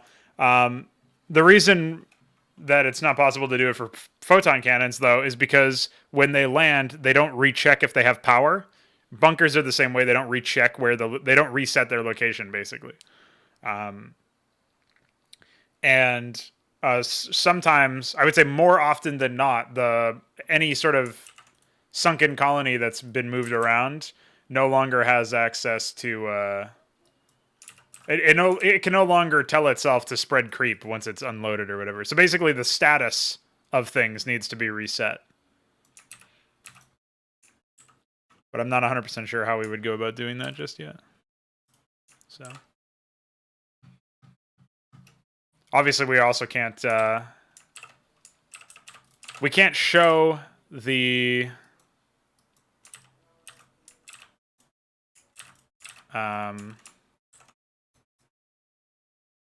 wireframe or whatever, the transportation wireframe yet.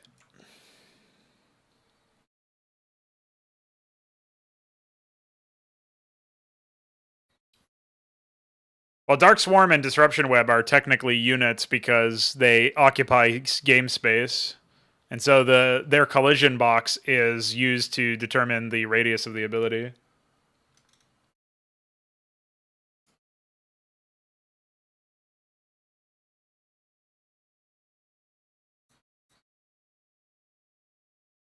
Scanner sweep is because they wanted to soft code the vision to. Well, I'm assuming anyway. The reason why you would do that is because you want the vision, this radius of scanner sweep to be easily modifiable. So you just modify it in a unit sense. They could have just revealed a location if they wrote a function for that based on the ability itself, but for whatever reason they didn't.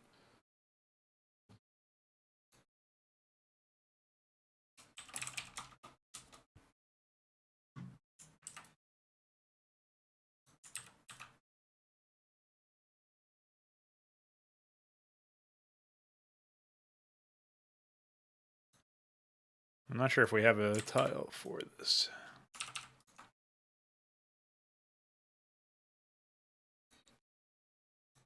Oh, we do. Cool.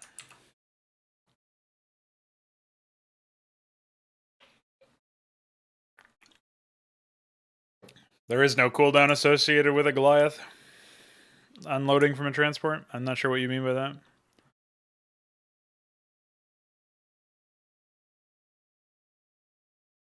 I mean, there's nothing unique about it. Obviously, you can't unload units instantaneously.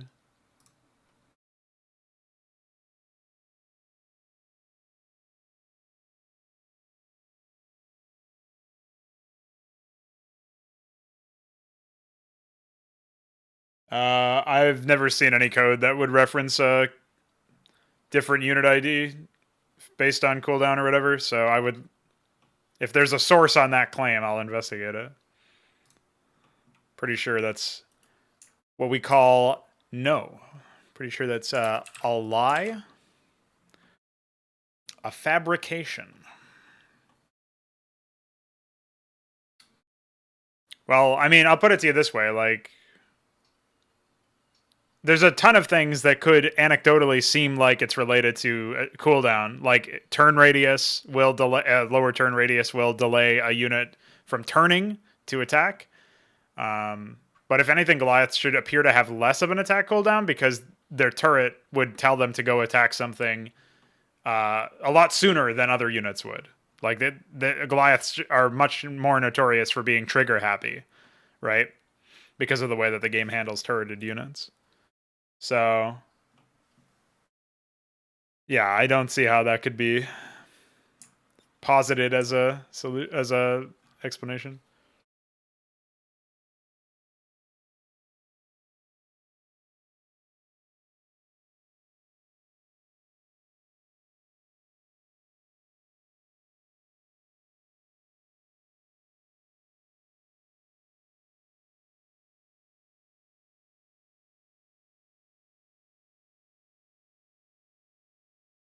Yeah, well, they don't source any of this stuff, so it's not very useful.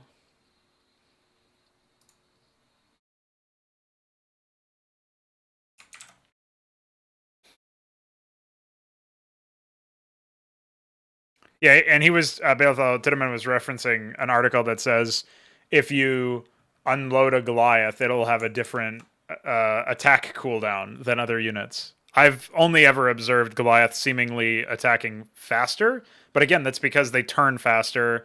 Well, they don't turn faster; they turn at the same rate, but they have a much shorter delay when it comes to acquiring a new target and charging after it, and they're much more liberal about it. So, if anything, I've seen anecdotal evidence that points to the opposite, but I know why that exists. So, I would never conceptualize it as what they're describing in that article.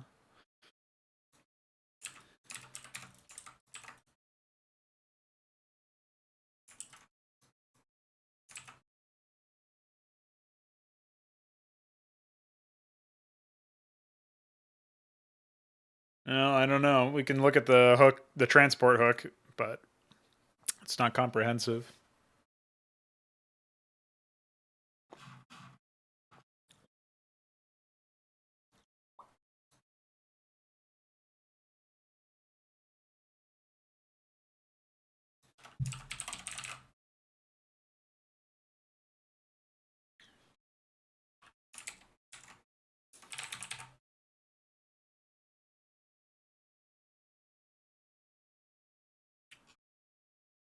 What function am I in? Orders, move, unload. I didn't find anything for a Goliath, but I found something that has unit ID Reaver.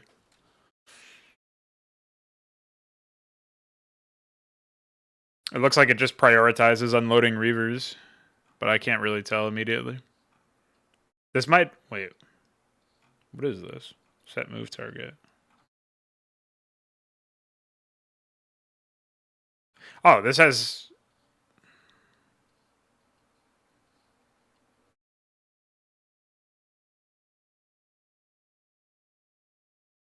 I don't think this has anything to do with what it's supposed to.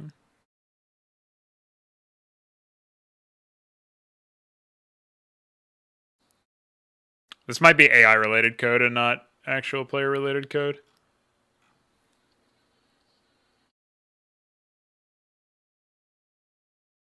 Yeah, there's that too. Goliath pathfinding.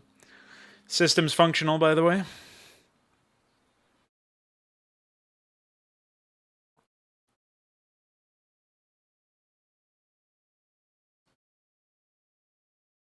Well, that's the only Reaver related thing that I can find.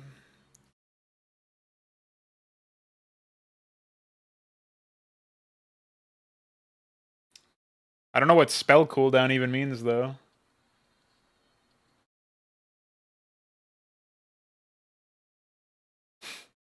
Like, how are you unloading a unit that immediately would acquire a target with a spell? I mean, we could just test this right now, I guess, if I slow the game down enough.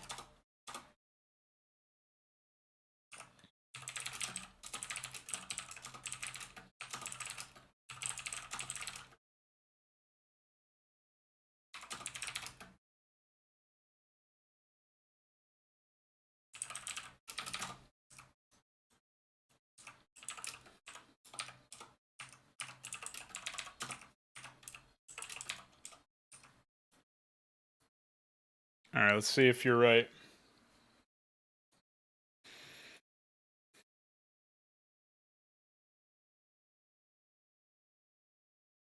1400. So that attacked after 22 frames. We'll just unload this one at 1500. Attacked at 15 frames really started to turn. So no, there does not appear to be anything, at least from this test. We'll try it again to see what we got. 1650, instant unload. 1680. Took a little bit. So that's definitely wrong, according to this test, but I guess we could have different code than vanilla. And it's harder to test this in vanilla. What else was I going to check? We're going to speed this up.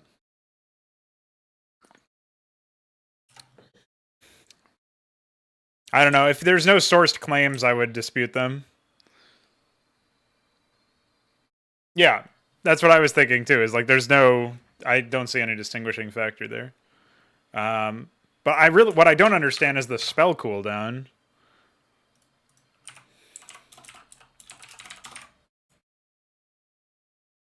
So I'll unload at 60 or 3600 here.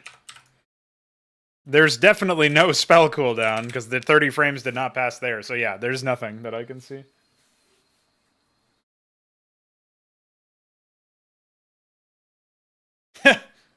All right. Good to know, Luciferius. Welcome. Yeah, that's a myth busted right there. Fucking clown emojis. But again, I'm testing on HYDRA, which has a ton of different things in it, so... We also have a plugin that stops that random shit from happening for the weapon cooldown, as well as animation delay. So you don't have to worry about that. I've tried to minimize as much randomness as possible. For example, there was a 1 in 256 chance for every single attack in the game to miss. That has been removed. And then there's also obviously the random shit for height differences. Height has completely been reworked in HYDRA, so you don't have to worry about that random shit happening.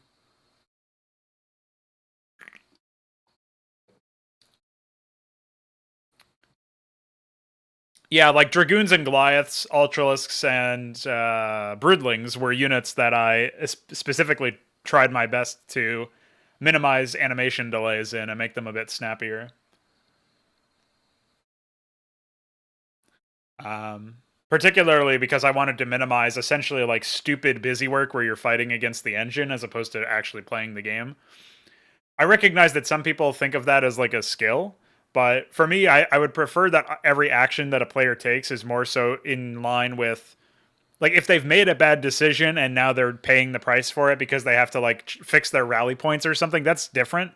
If they've just ordered a unit to move in a certain area and the unit starts spinning instead of moving in their area, like, that's not an interesting design decision. That's not like, I'm really making sure the player moves their unit correctly. You know what I mean? Like, it's not a perfect reasoning in terms of how I would counter argument or how I would phrase it, because I also think that it's very valuable to have the dumb rally system where you don't get to automatically tell units to mine resources when they pop out of the main base, because I look at that as basically the value there is I'm not automating decisions or I'm not automating actions for the player.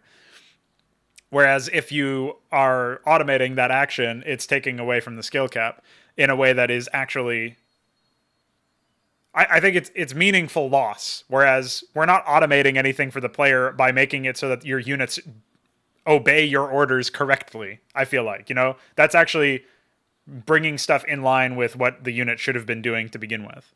So I think there is a meaningful distinction between those two. But at least when it comes to units just spinning, like, I don't find that to be compelling gameplay. Whereas, like, Balefell conceptualizes it as babysitting the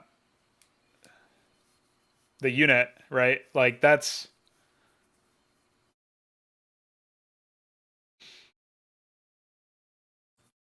a pretty smart way of conceptualizing it, I think. And the way it's different for, like, some people might say not having smart rally is akin to babysitting your base, but you have to look at your base anyway.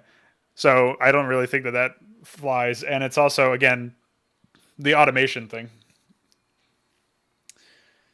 You think random unit direction when finished training should either be implemented for all units or all should be created with the same direction?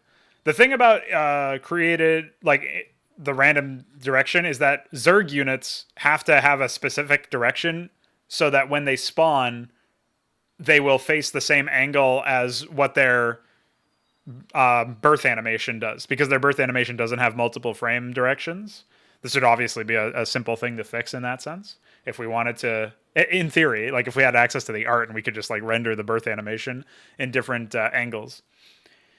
For all of the other units, though, yeah, I think it's probably fine to make them face the same angle. That is a very small bit of randomness, but something that I think should be corrected. So if we compare this to like the Zergling, we take a look at their direction is 10, Hydralisk is 12, Ultralisk is 14. So there's a couple of different ones. I think 10 is probably fine. So we can just go down the list here and set all of these to that. Looks like Siege Tank is 12. I guess I'll make the Goliath that as well, just for consistency between turreted units.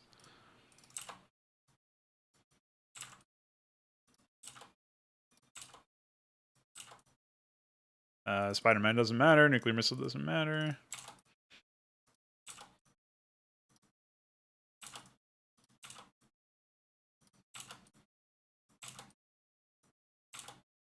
I'm sure I'll miss some when I'm doing this pass here, but...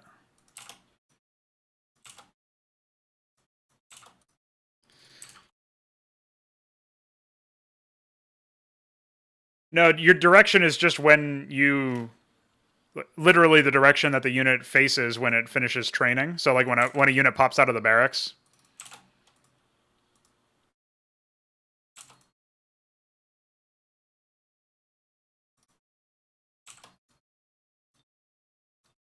Turn radius is what you're, if you're thinking of turn speed.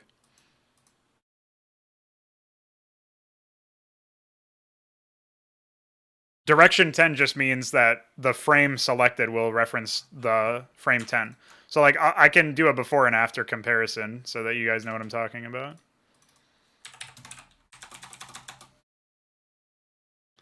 So if I train a bunch of Marines here, you'll notice that they're all going to show up at different angles. So this one faced in the bottom before it started turning. This one faced to the left.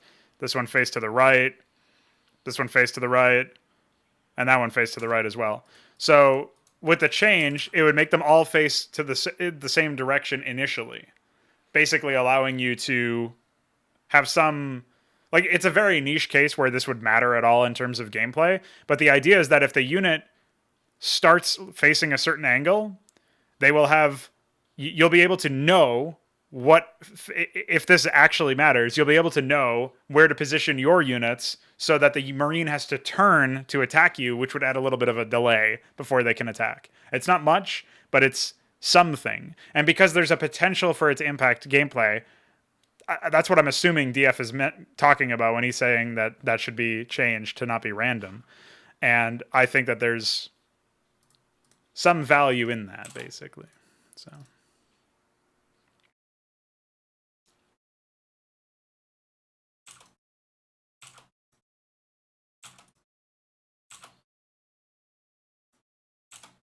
I guess it doesn't really matter for Dark Archons. We can do 12 for them. I'm surprised they don't have a hard-coded one, actually. Bearing in mind that they,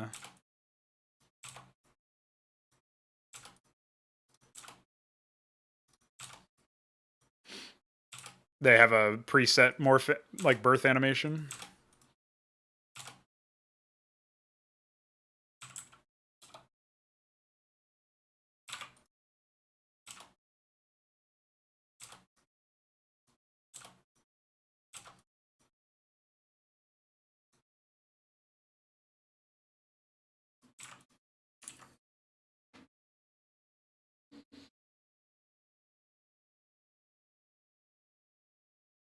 Red Bull infused vanilla ice cream. What a fucking lunatic.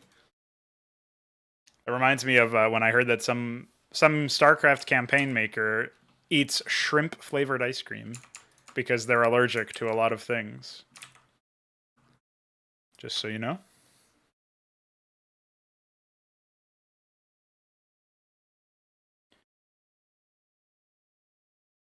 The pro with random direction is that there won't be a bias with certain base locations or something. Yeah, the bias is incredibly small, but the problem with random direction is that you can't account for it. Whereas at least if you know that that's something that the player is going, like you can expect it, right? Which is what matters. Ultimately, I think units should probably, I mean, most of the time your units are going to come out of the building with a rally point. So the facing direction doesn't matter at all at that point. Well, it matters very little. Some units that have low turn radiuses will take a little bit longer to start moving in a certain direction, I guess. Very, very, very slightly longer.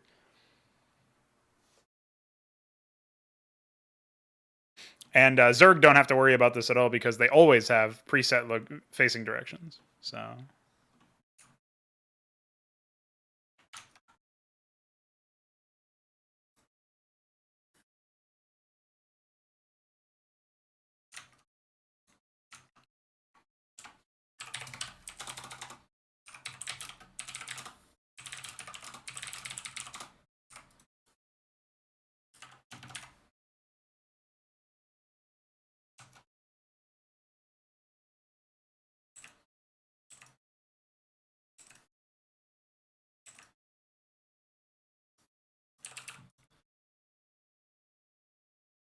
what's up, Unsettled? UNS? I don't even know what that is. PTJ? No.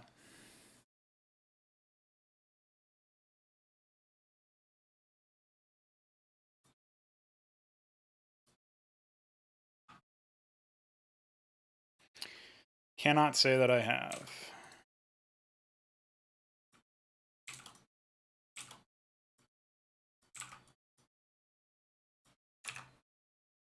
We can close that for now.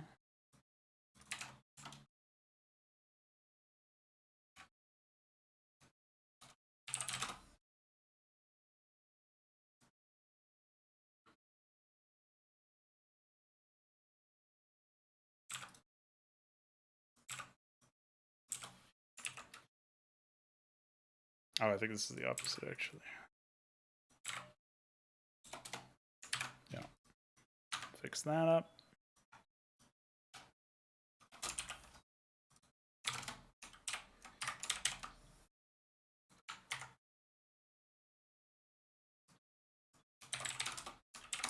So if we were to compare our marine test from before,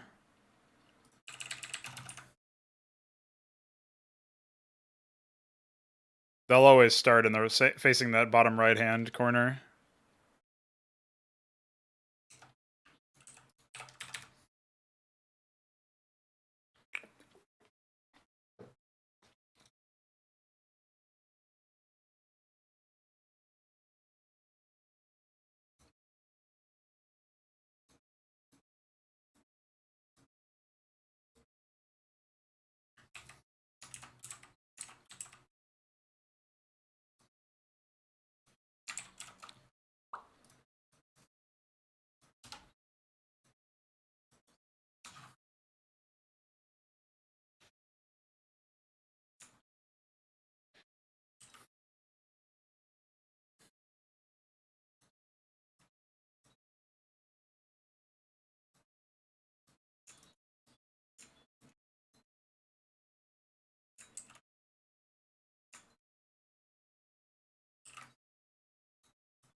Yeah, I guess one thing we should do is probably drop the triggers in.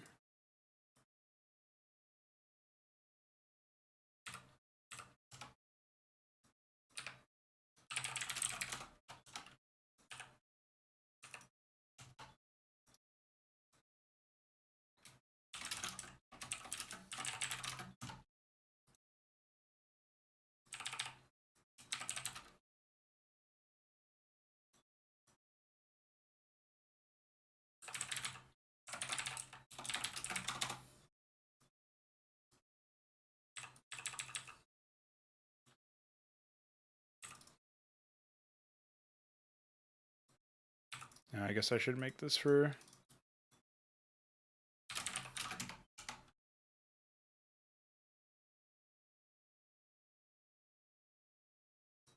No, never mind.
The ramps being as long as the platforms they lead to, yeah.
I don't actually remember who the...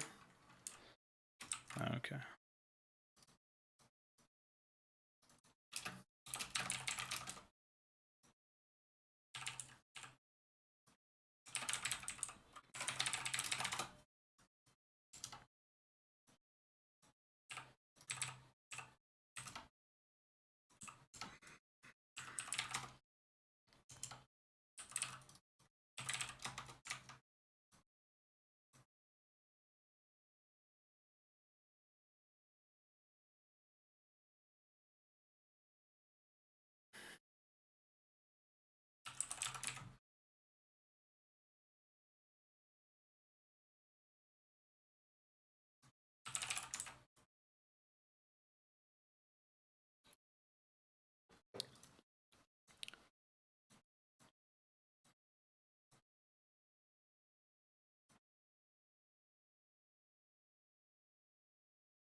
Nope. Nothing different about resource harvesting. Resources themselves regenerate to an upper limit of 5,000 resources. It's pretty slow by default. It gets slower when you mine resources, so by mining them, the delay increases. If you leave the base unattended for a while, it will regenerate faster. And you'll have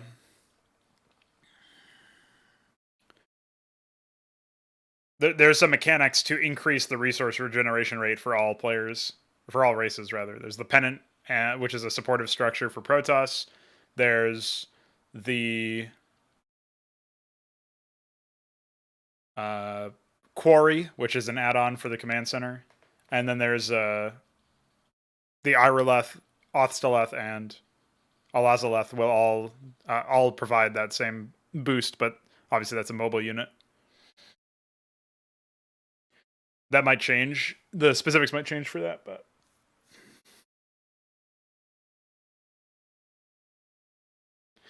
yeah, good luck, man. There's a ton of stuff that hasn't even been hooked yet.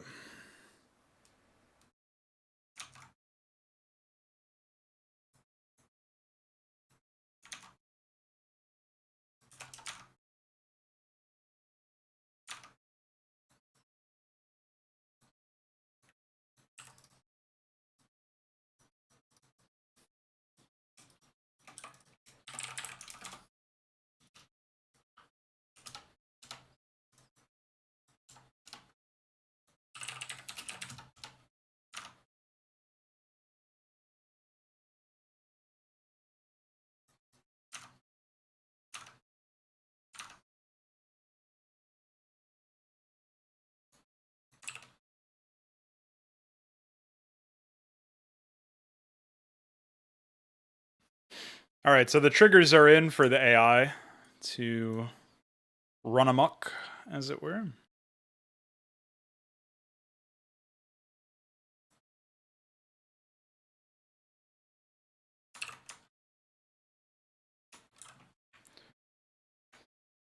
gonna do a quick check for the AI resource area assignments. Make sure that we have everything correctly set up.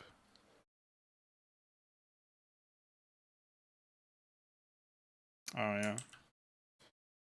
And then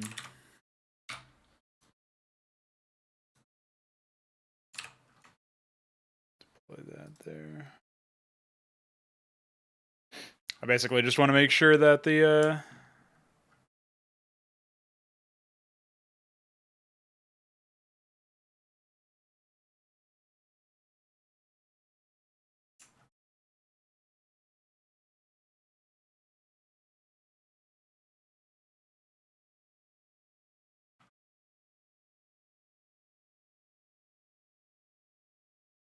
Yeah, I wanted to make sure that all of the resource areas were set up correctly.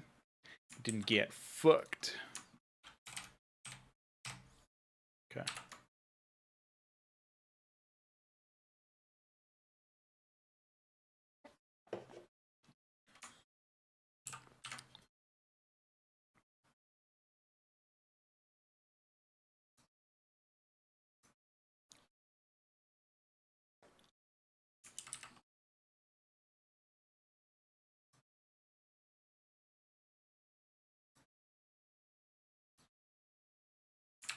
Oh wait.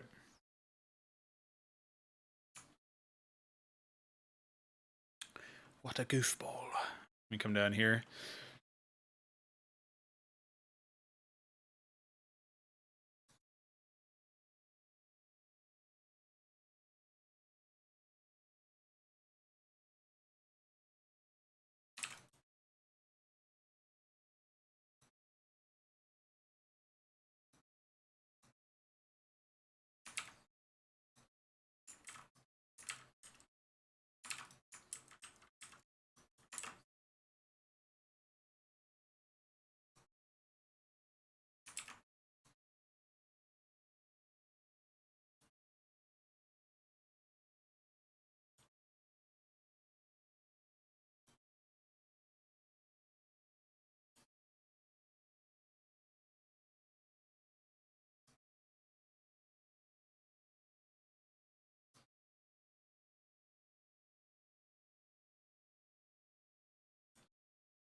All right, I think we're going pretty steady over here. I'm going to add some high dirt to act as a block out for my moguls that I want to throw over here.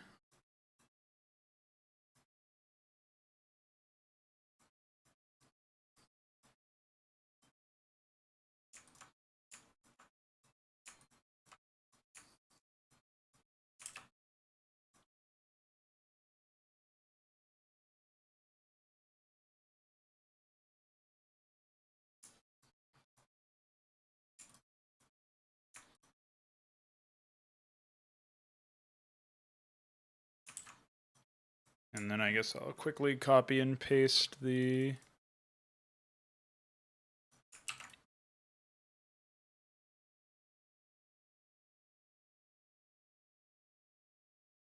Didn't I have it somewhere over here?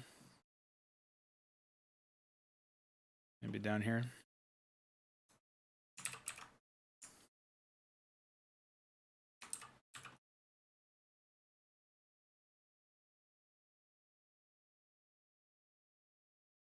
I was pretty sure I had that other one somewhere.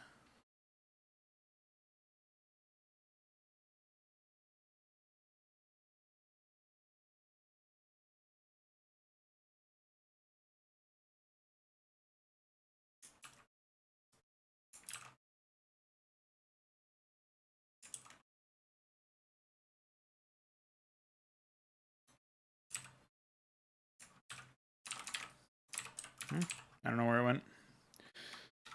Okay.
Benefit of using this opportunity with like the blockout style that I've been working on here is that you kind of get a free like coloring within the lines deal where you don't have to worry to the same extent about whether or not your shapes are as natural as they could be. So ends up working out, I think.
All right, that actually ended up being a bit easier than potentially expected.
And these ones are easy by comparison.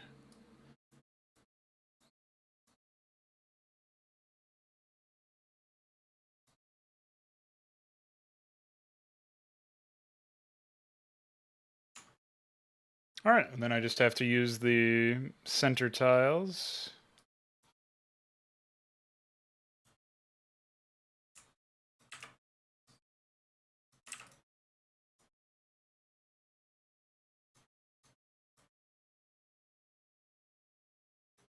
Wonder why the null tiles would be showing up. They must not be actually null. I'll see if I can't fix that later on.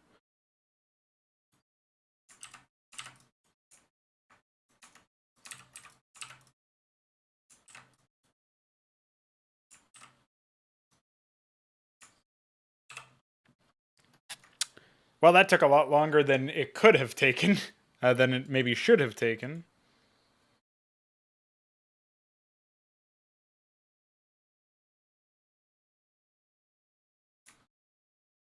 But it's there.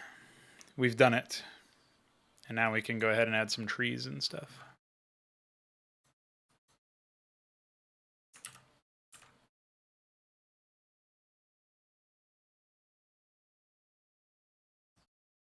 Yeah, it's not you. It's just the fact that I have got to paint these tiles by hand, basically. That's the main time sink here. I actually did this whole thing uninterrupted so far, so believe it or not, it's just how long it takes.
The brush palette definitely helped a lot in that respect, but it's still not where it could be. I can agree with that.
Oh yeah, moguls as a term I don't think makes any sense, personally.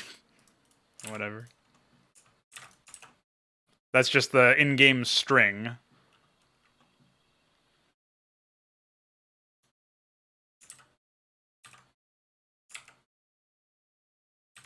I think for the most part people would look at it and just think, like, rough snow or something. I don't know. I do find that, like, that's an unchecked assumption that I have a lot of the time, where I'll have some thought and I'll be like, yeah, so this temple or this ruins, or like I'll be just pointing out like something that where all I'm doing is saying the name of the file or whatever.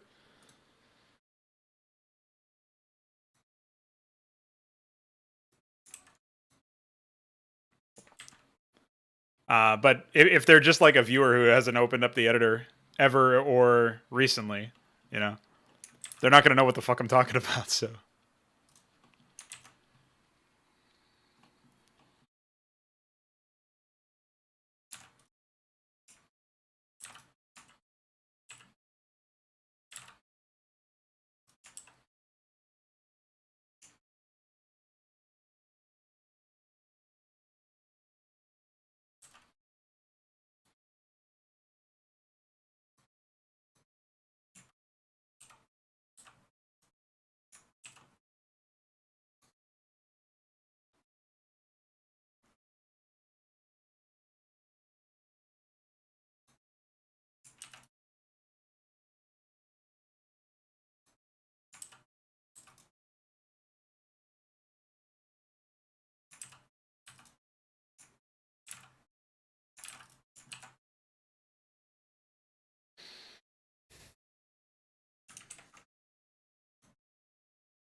Dogs.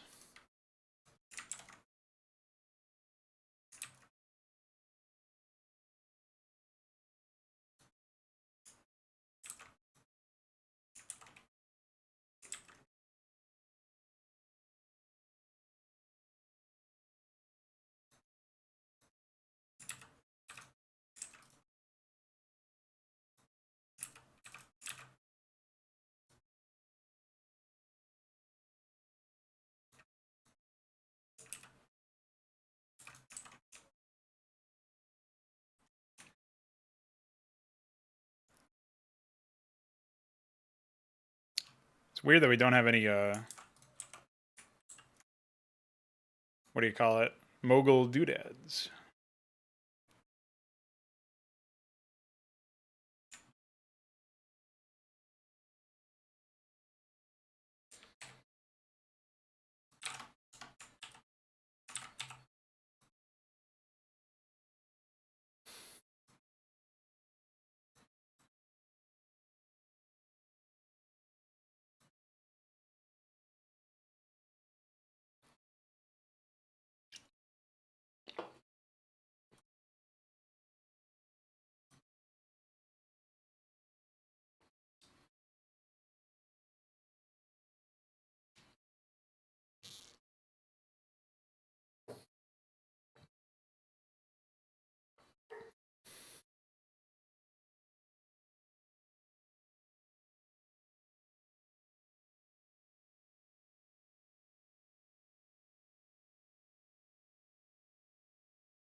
Holy shit.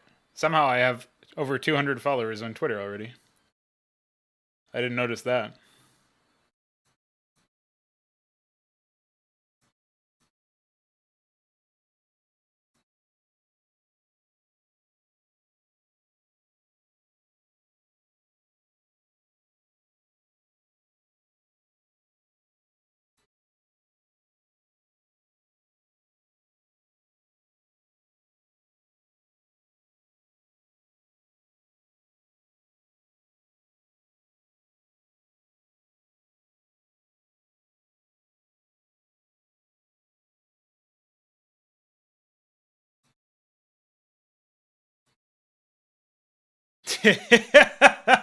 Oh man, there's nothing better than when you look to a YouTube channel and their top link is support we on Patreon.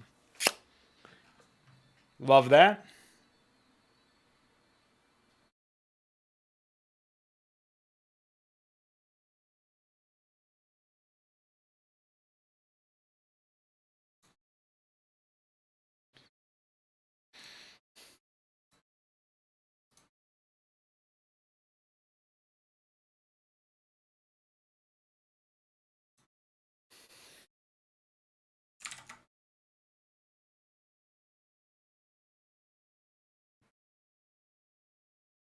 Can we call me a social media influencer? Are you gonna get a G Fuel sponsorship? Yeah, I would unironically buy G Fuel through a Crow affiliate link. I would try to secure some. I've been persuaded by Thorin and his psychotic sponsorship advertisements to try a different supplement called Gamer Sups. It's a really bad name, but it's supposed to be better for you health wise or whatever. So I'll check it out. And if I like it, I'll just reach out to them and get them to sponsor me. You know, it's that easy. You just say, "Hey, you sponsor me now," and they go, "Okay." Well, I gotta.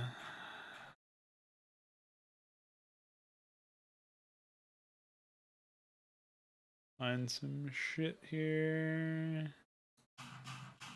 There we go.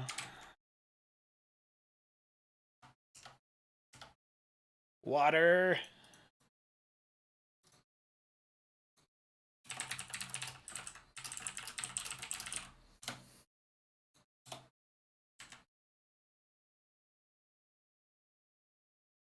Oh, actually, I guess I could just go over here and re-encode this bad boy.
It doesn't look like you're blocked, Theoes.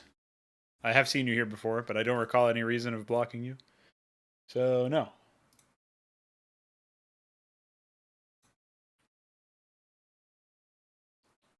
Maybe you're supposed to pronounce that name like Theories, but if you have a Elmer Fudd syndrome, Theoes.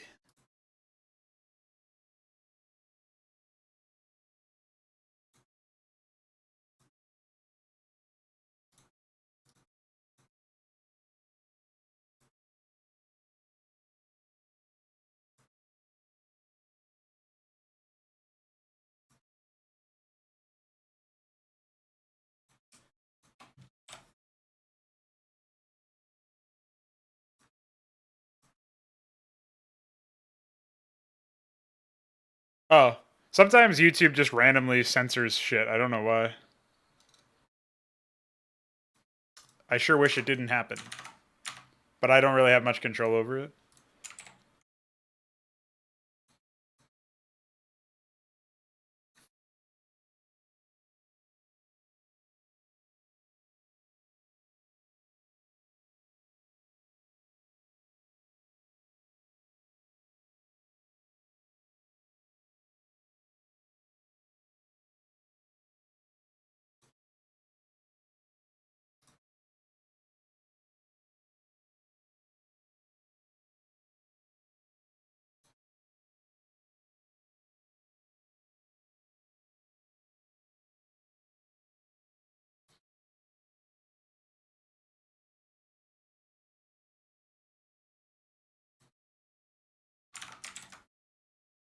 As far as how long I've been working on the mod for, technically it started in late 2017 when I was just making the campaign reworks.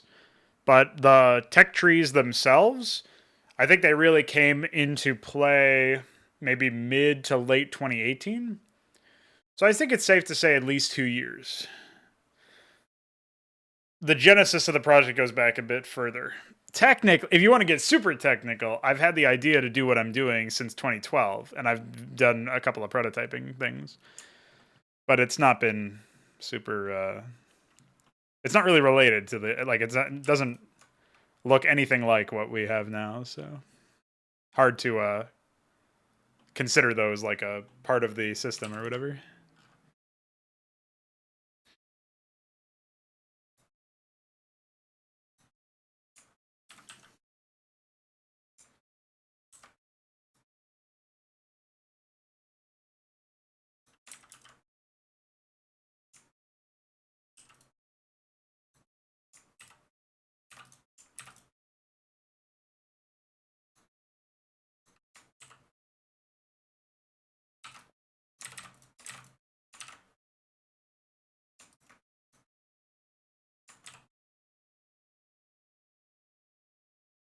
Trying to use that little strat that I got going on over there to give myself a bit more variety in some of these areas.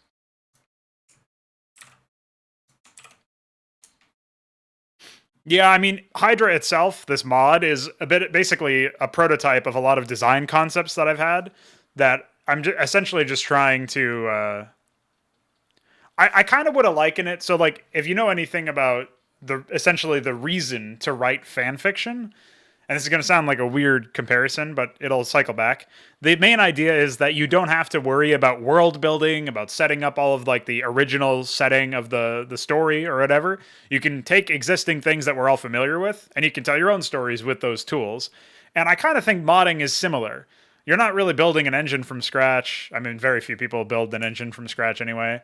You're not really building the engine or anything like that, and you're usually not even building up like the game's story or the factions at play. A lot of the times, like unless it's a total conversion, which just based on that style or genre or medium of projects implies a very different sort of approach. There's a high likelihood that your mod is very heavily based in whatever came before it, whatever it's a mod of, right? The source game, the original game.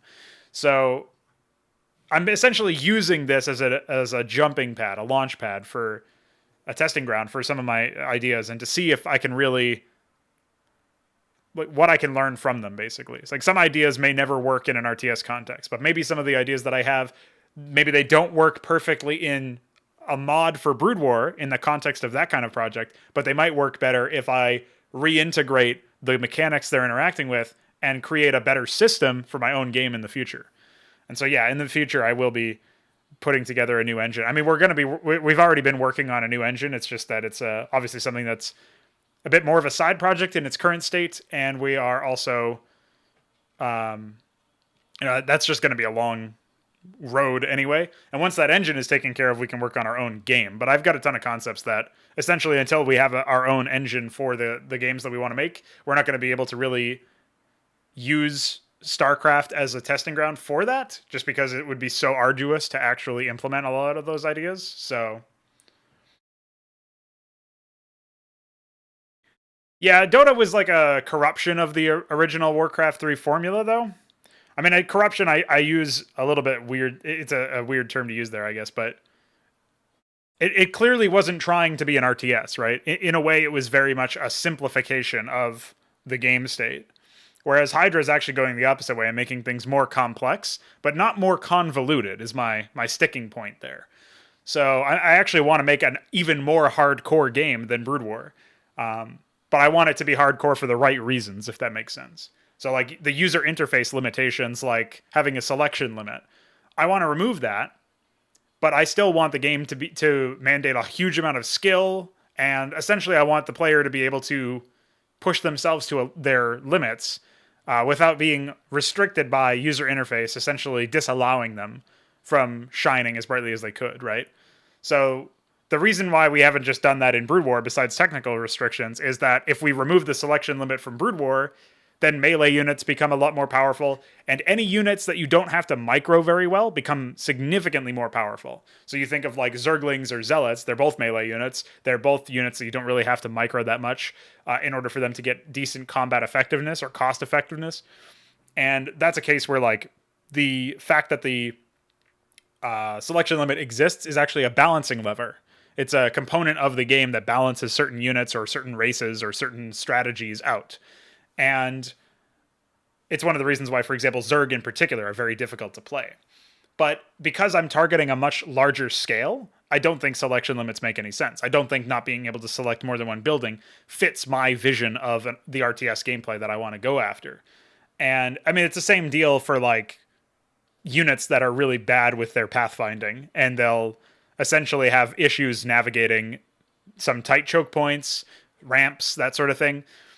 I think if we can free up some of the players' APM so that they can spend it on more interesting actions instead of having to essentially babysit units because the units are too dumb to follow the commands correctly, I think that's a meaningful gain in action economy, for lack of a better term.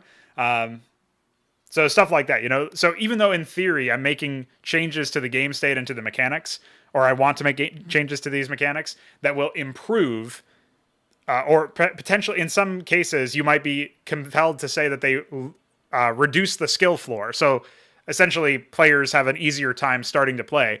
I also intend to raise the skill ceiling so that you can master this game even more than you can master default Brood War. And so there will be even more of a gap between really experienced players of my RTS and beginners who have just started. It just so happens that relative to Brood War, beginners will probably find my game easier to play. It's just that they won't find it easier to play versus the best players possible. Like one of the things that really pisses me off about Warcraft 3, for example, is that there's a bunch of RNG elements in the game. And you can't ever account for RNG. There's no skill interaction with RNG. So because that randomness exists in the game, that is a comeback mechanic in theory, a potential mechanic by which a correct decision in a game without RNG is an incorrect decision purely because the game essentially arbitrarily decided that you don't get to crit or you don't get to deal as high damage or your opponent deals more damage or whatever the case may be. So I've essentially, like, I would kind of conceptualize it that way, if that makes any sense. And so I actually want to make sure that you can express how good you are at my game to an even higher degree than you can express how good you are in Brood War. But when you're coming into the game, there's also a more level playing field where there's like really robust tutorials that help you to learn essentially what you're meant to be doing in the game, which obviously Brood War does not have. You have to like look to content creators to explain things for you, and it's not like interactive, which is how most people would best learn a game, in my opinion. So there'd be stuff like that. So yeah, I've got a whole vision for how that stuff is going to play out, and I'm pretty convinced of its legitimacy. I just have to find time to actually give it a shot, you know?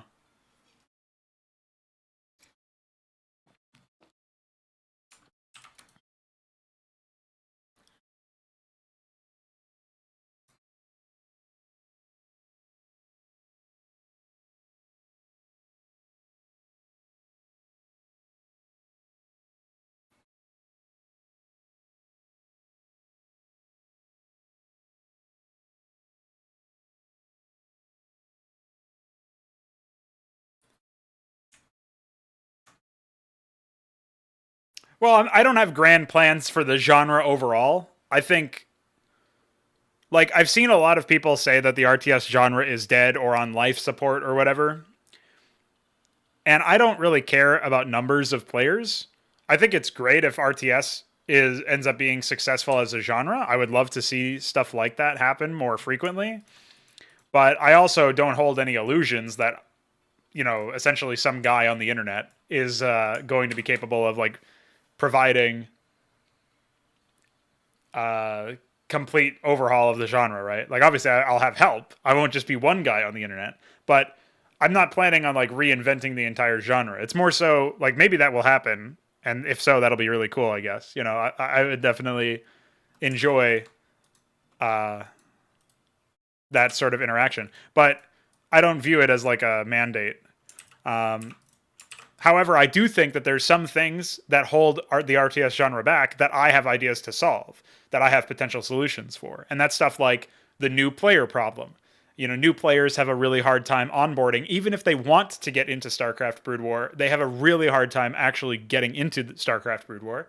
And one of the main reasons why is because the game is very challenging, because the UI and other elements of the game are very restrictive, and because there's not really that much of an education there. Now, you can try to solve all of these different things, but you have to be careful about how you solve them, because you could make the game easier, which is essentially what happened with StarCraft 2, and to a lesser extent Warcraft 3, although that game was harder in different ways. Like, it was just really weird. And I would just argue incomplete. But StarCraft 2 obviously made the game a lot easier. The genre, the RTS, the RTS you play in StarCraft 2 is a lot easier than the RTS you play in Brood War. We'll say that much. And you corrupt part of what makes the genre compelling, in that your decisions matter, and that you're not just doing a bunch of chores like macro mechanics like larva injects or mule cooldowns or whatever, or chrono boosts. You're automating a lot of decisions, like forcing units to clump up together, like having smart rally, like having smart casting and stuff like that. Like having a button that selects all military units and like selects all units and filters out everything that isn't a military unit. Shit like that. Like, what the fuck are you doing? There's just so much automation in that game compared to what you have in Brood War. So it does make the game easier, but it sacrifices a lot of the skill expression. So I can't express how good I am at key RTS components like army spacing and just macro. And, because a lot of the stuff, that the way that you express that in StarCraft 2 is either it's handled for you through automation, or it's a chore, like a macro mechanic, and anybody can push a button on cooldown. That's not really in question. That's not a skill. That's not a meaningful skill to express. So StarCraft 2 obviously did it in a really poor way in that respect. So that would attack the challenge side. Now, you can tackle player education by producing content, but I think the best way to do it is by producing interactive content, tutorials that actually teach you in a proper manner.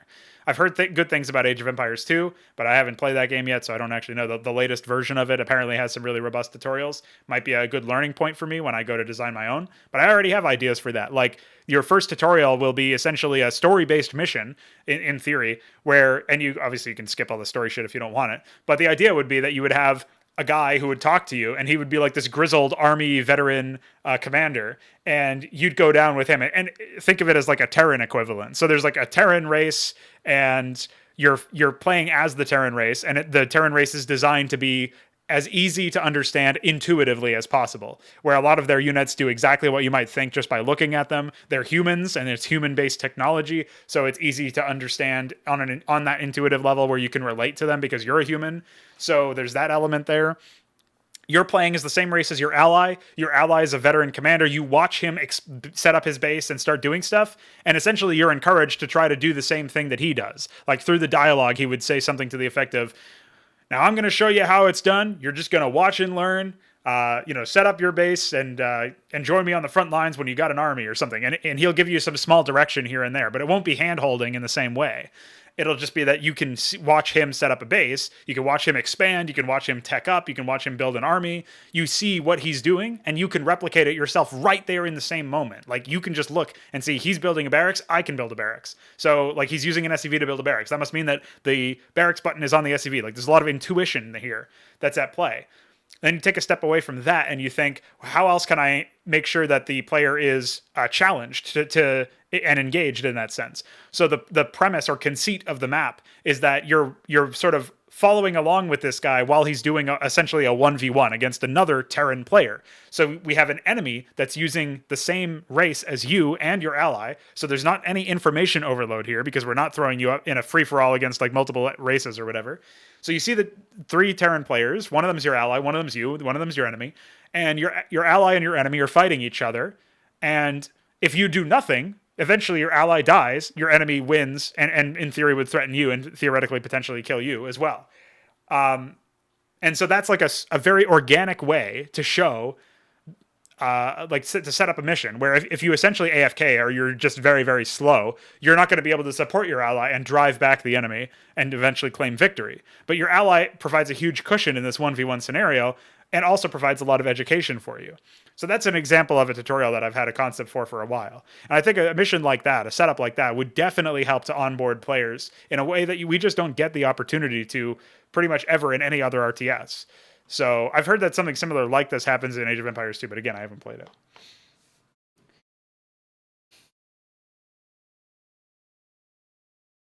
it. That's a classic Luciferius. So that's an example of like assessing or addressing the cause of RTSs not working out properly, which is the player education side. So we don't need to make the game easier. We just need to allow players who are compelled and interested and invested in the idea of getting better at a game. We need to facilitate their growth as players. We need to educate them. We need to provide them with the tools to educate themselves, really, is like the best way to think about that. So you're not like patronizing anybody. And then from there, we can enter into a conversation about what else we might need to do or what the best methods might be for something like that. And I think that that's probably the best way for us to go forward. Now, if we also think about like what was the other thing I said, it's hard to get into because of player education issues. It's hard to get into because the game is challenging. I think I was talking about restrictions and stuff.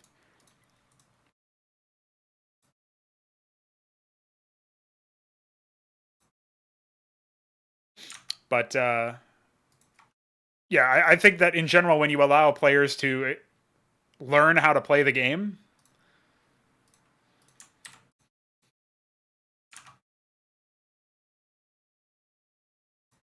it's pretty good. Yeah, and that's the other thing is most tutorials are just like, essentially they are tutorials for people who have never used a PC before. It's like, you can move your mouse. Okay, thanks. I know how to use my mouse. I'm using a fucking computer to play this game. So obviously, like, creating a tutorial where you get rewarded by a narrator whenever you move your unit is pretty ridiculous.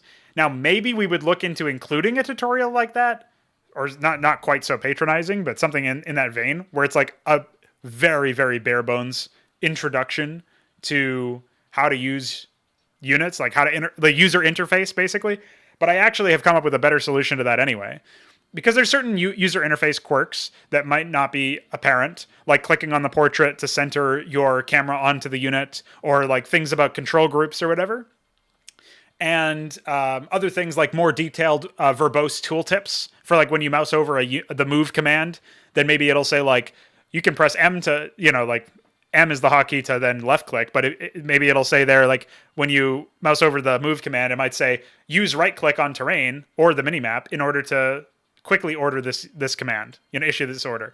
And then like for attack, it's like right click on a unit or attack or left click on terrain to issue an attack move command, or right click on a unit to issue a direct attack order, something like that. Where people who aren't familiar with RTS, for maybe this is their first RTS, would still be able to learn stuff. And that option would probably just be ticked on by default if you selected like if you specified with some sort of like very short intro survey. It's like, how much experience with RTS games do you have? And it's like, this is my first one. I've played a few before, and I'm a veteran. And those would be like your 3 options. And so the veteran would just like skip all the bullshit. You'd still be prompted to like, there would still be a tutorial there to introduce you to like an introduction mission for HYDRA or whatever the project is. And then like obviously the newcomer one would tick on like all the tooltips, all the help stuff. But again, we wouldn't be like pausing the game or doing any weird interruption shit. Like the idea is when you start a mission, even if it's a tutorial, you've got yourself everything you need to play the map with no interruptions. Like if you need to pause the game, you go ahead. But we're never going to pause the game. We're never going to yank control away from you and start like center viewing you all over the place. None of that shit. And we'll keep dialogue to a minimum so you can focus on the game. Like, that's the main idea, even in campaign missions. So.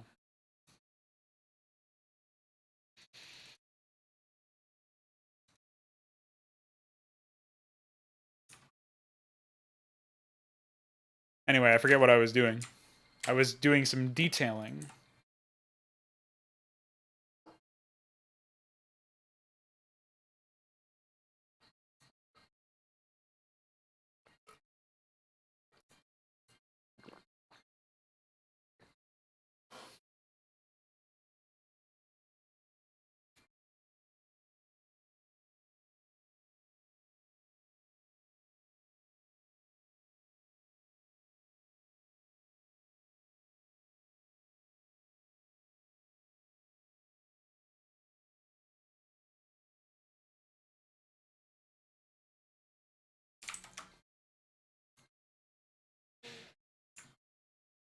This area is definitely a little barren. Would be nice to have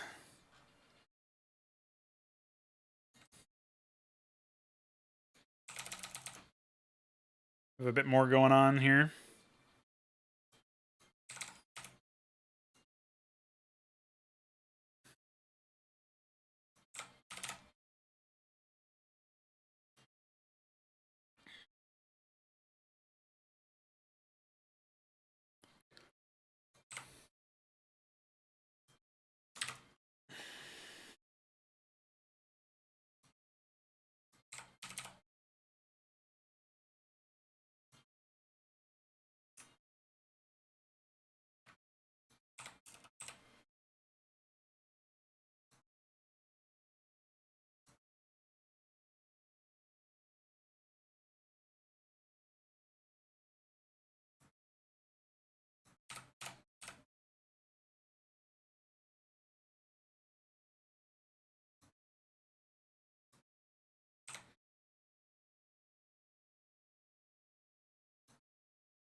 All right, man. Catch you around. Take care. Thanks for tuning in.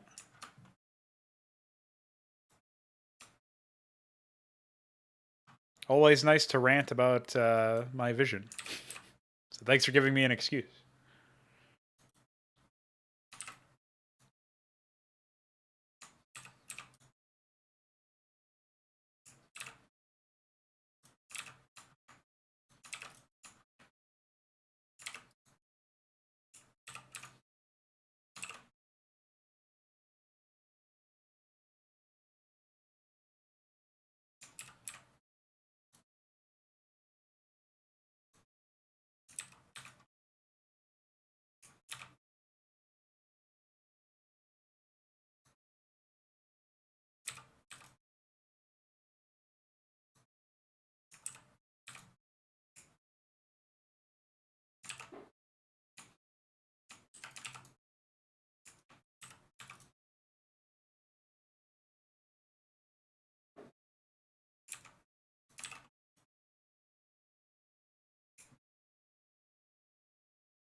Well, we cracked 3.5 hours on today's stream. That's pretty good, I think.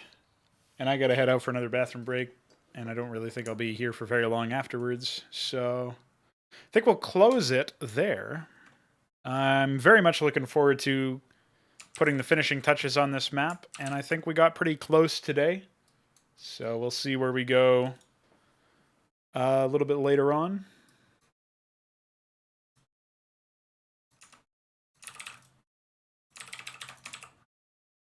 And I guess that's that for now.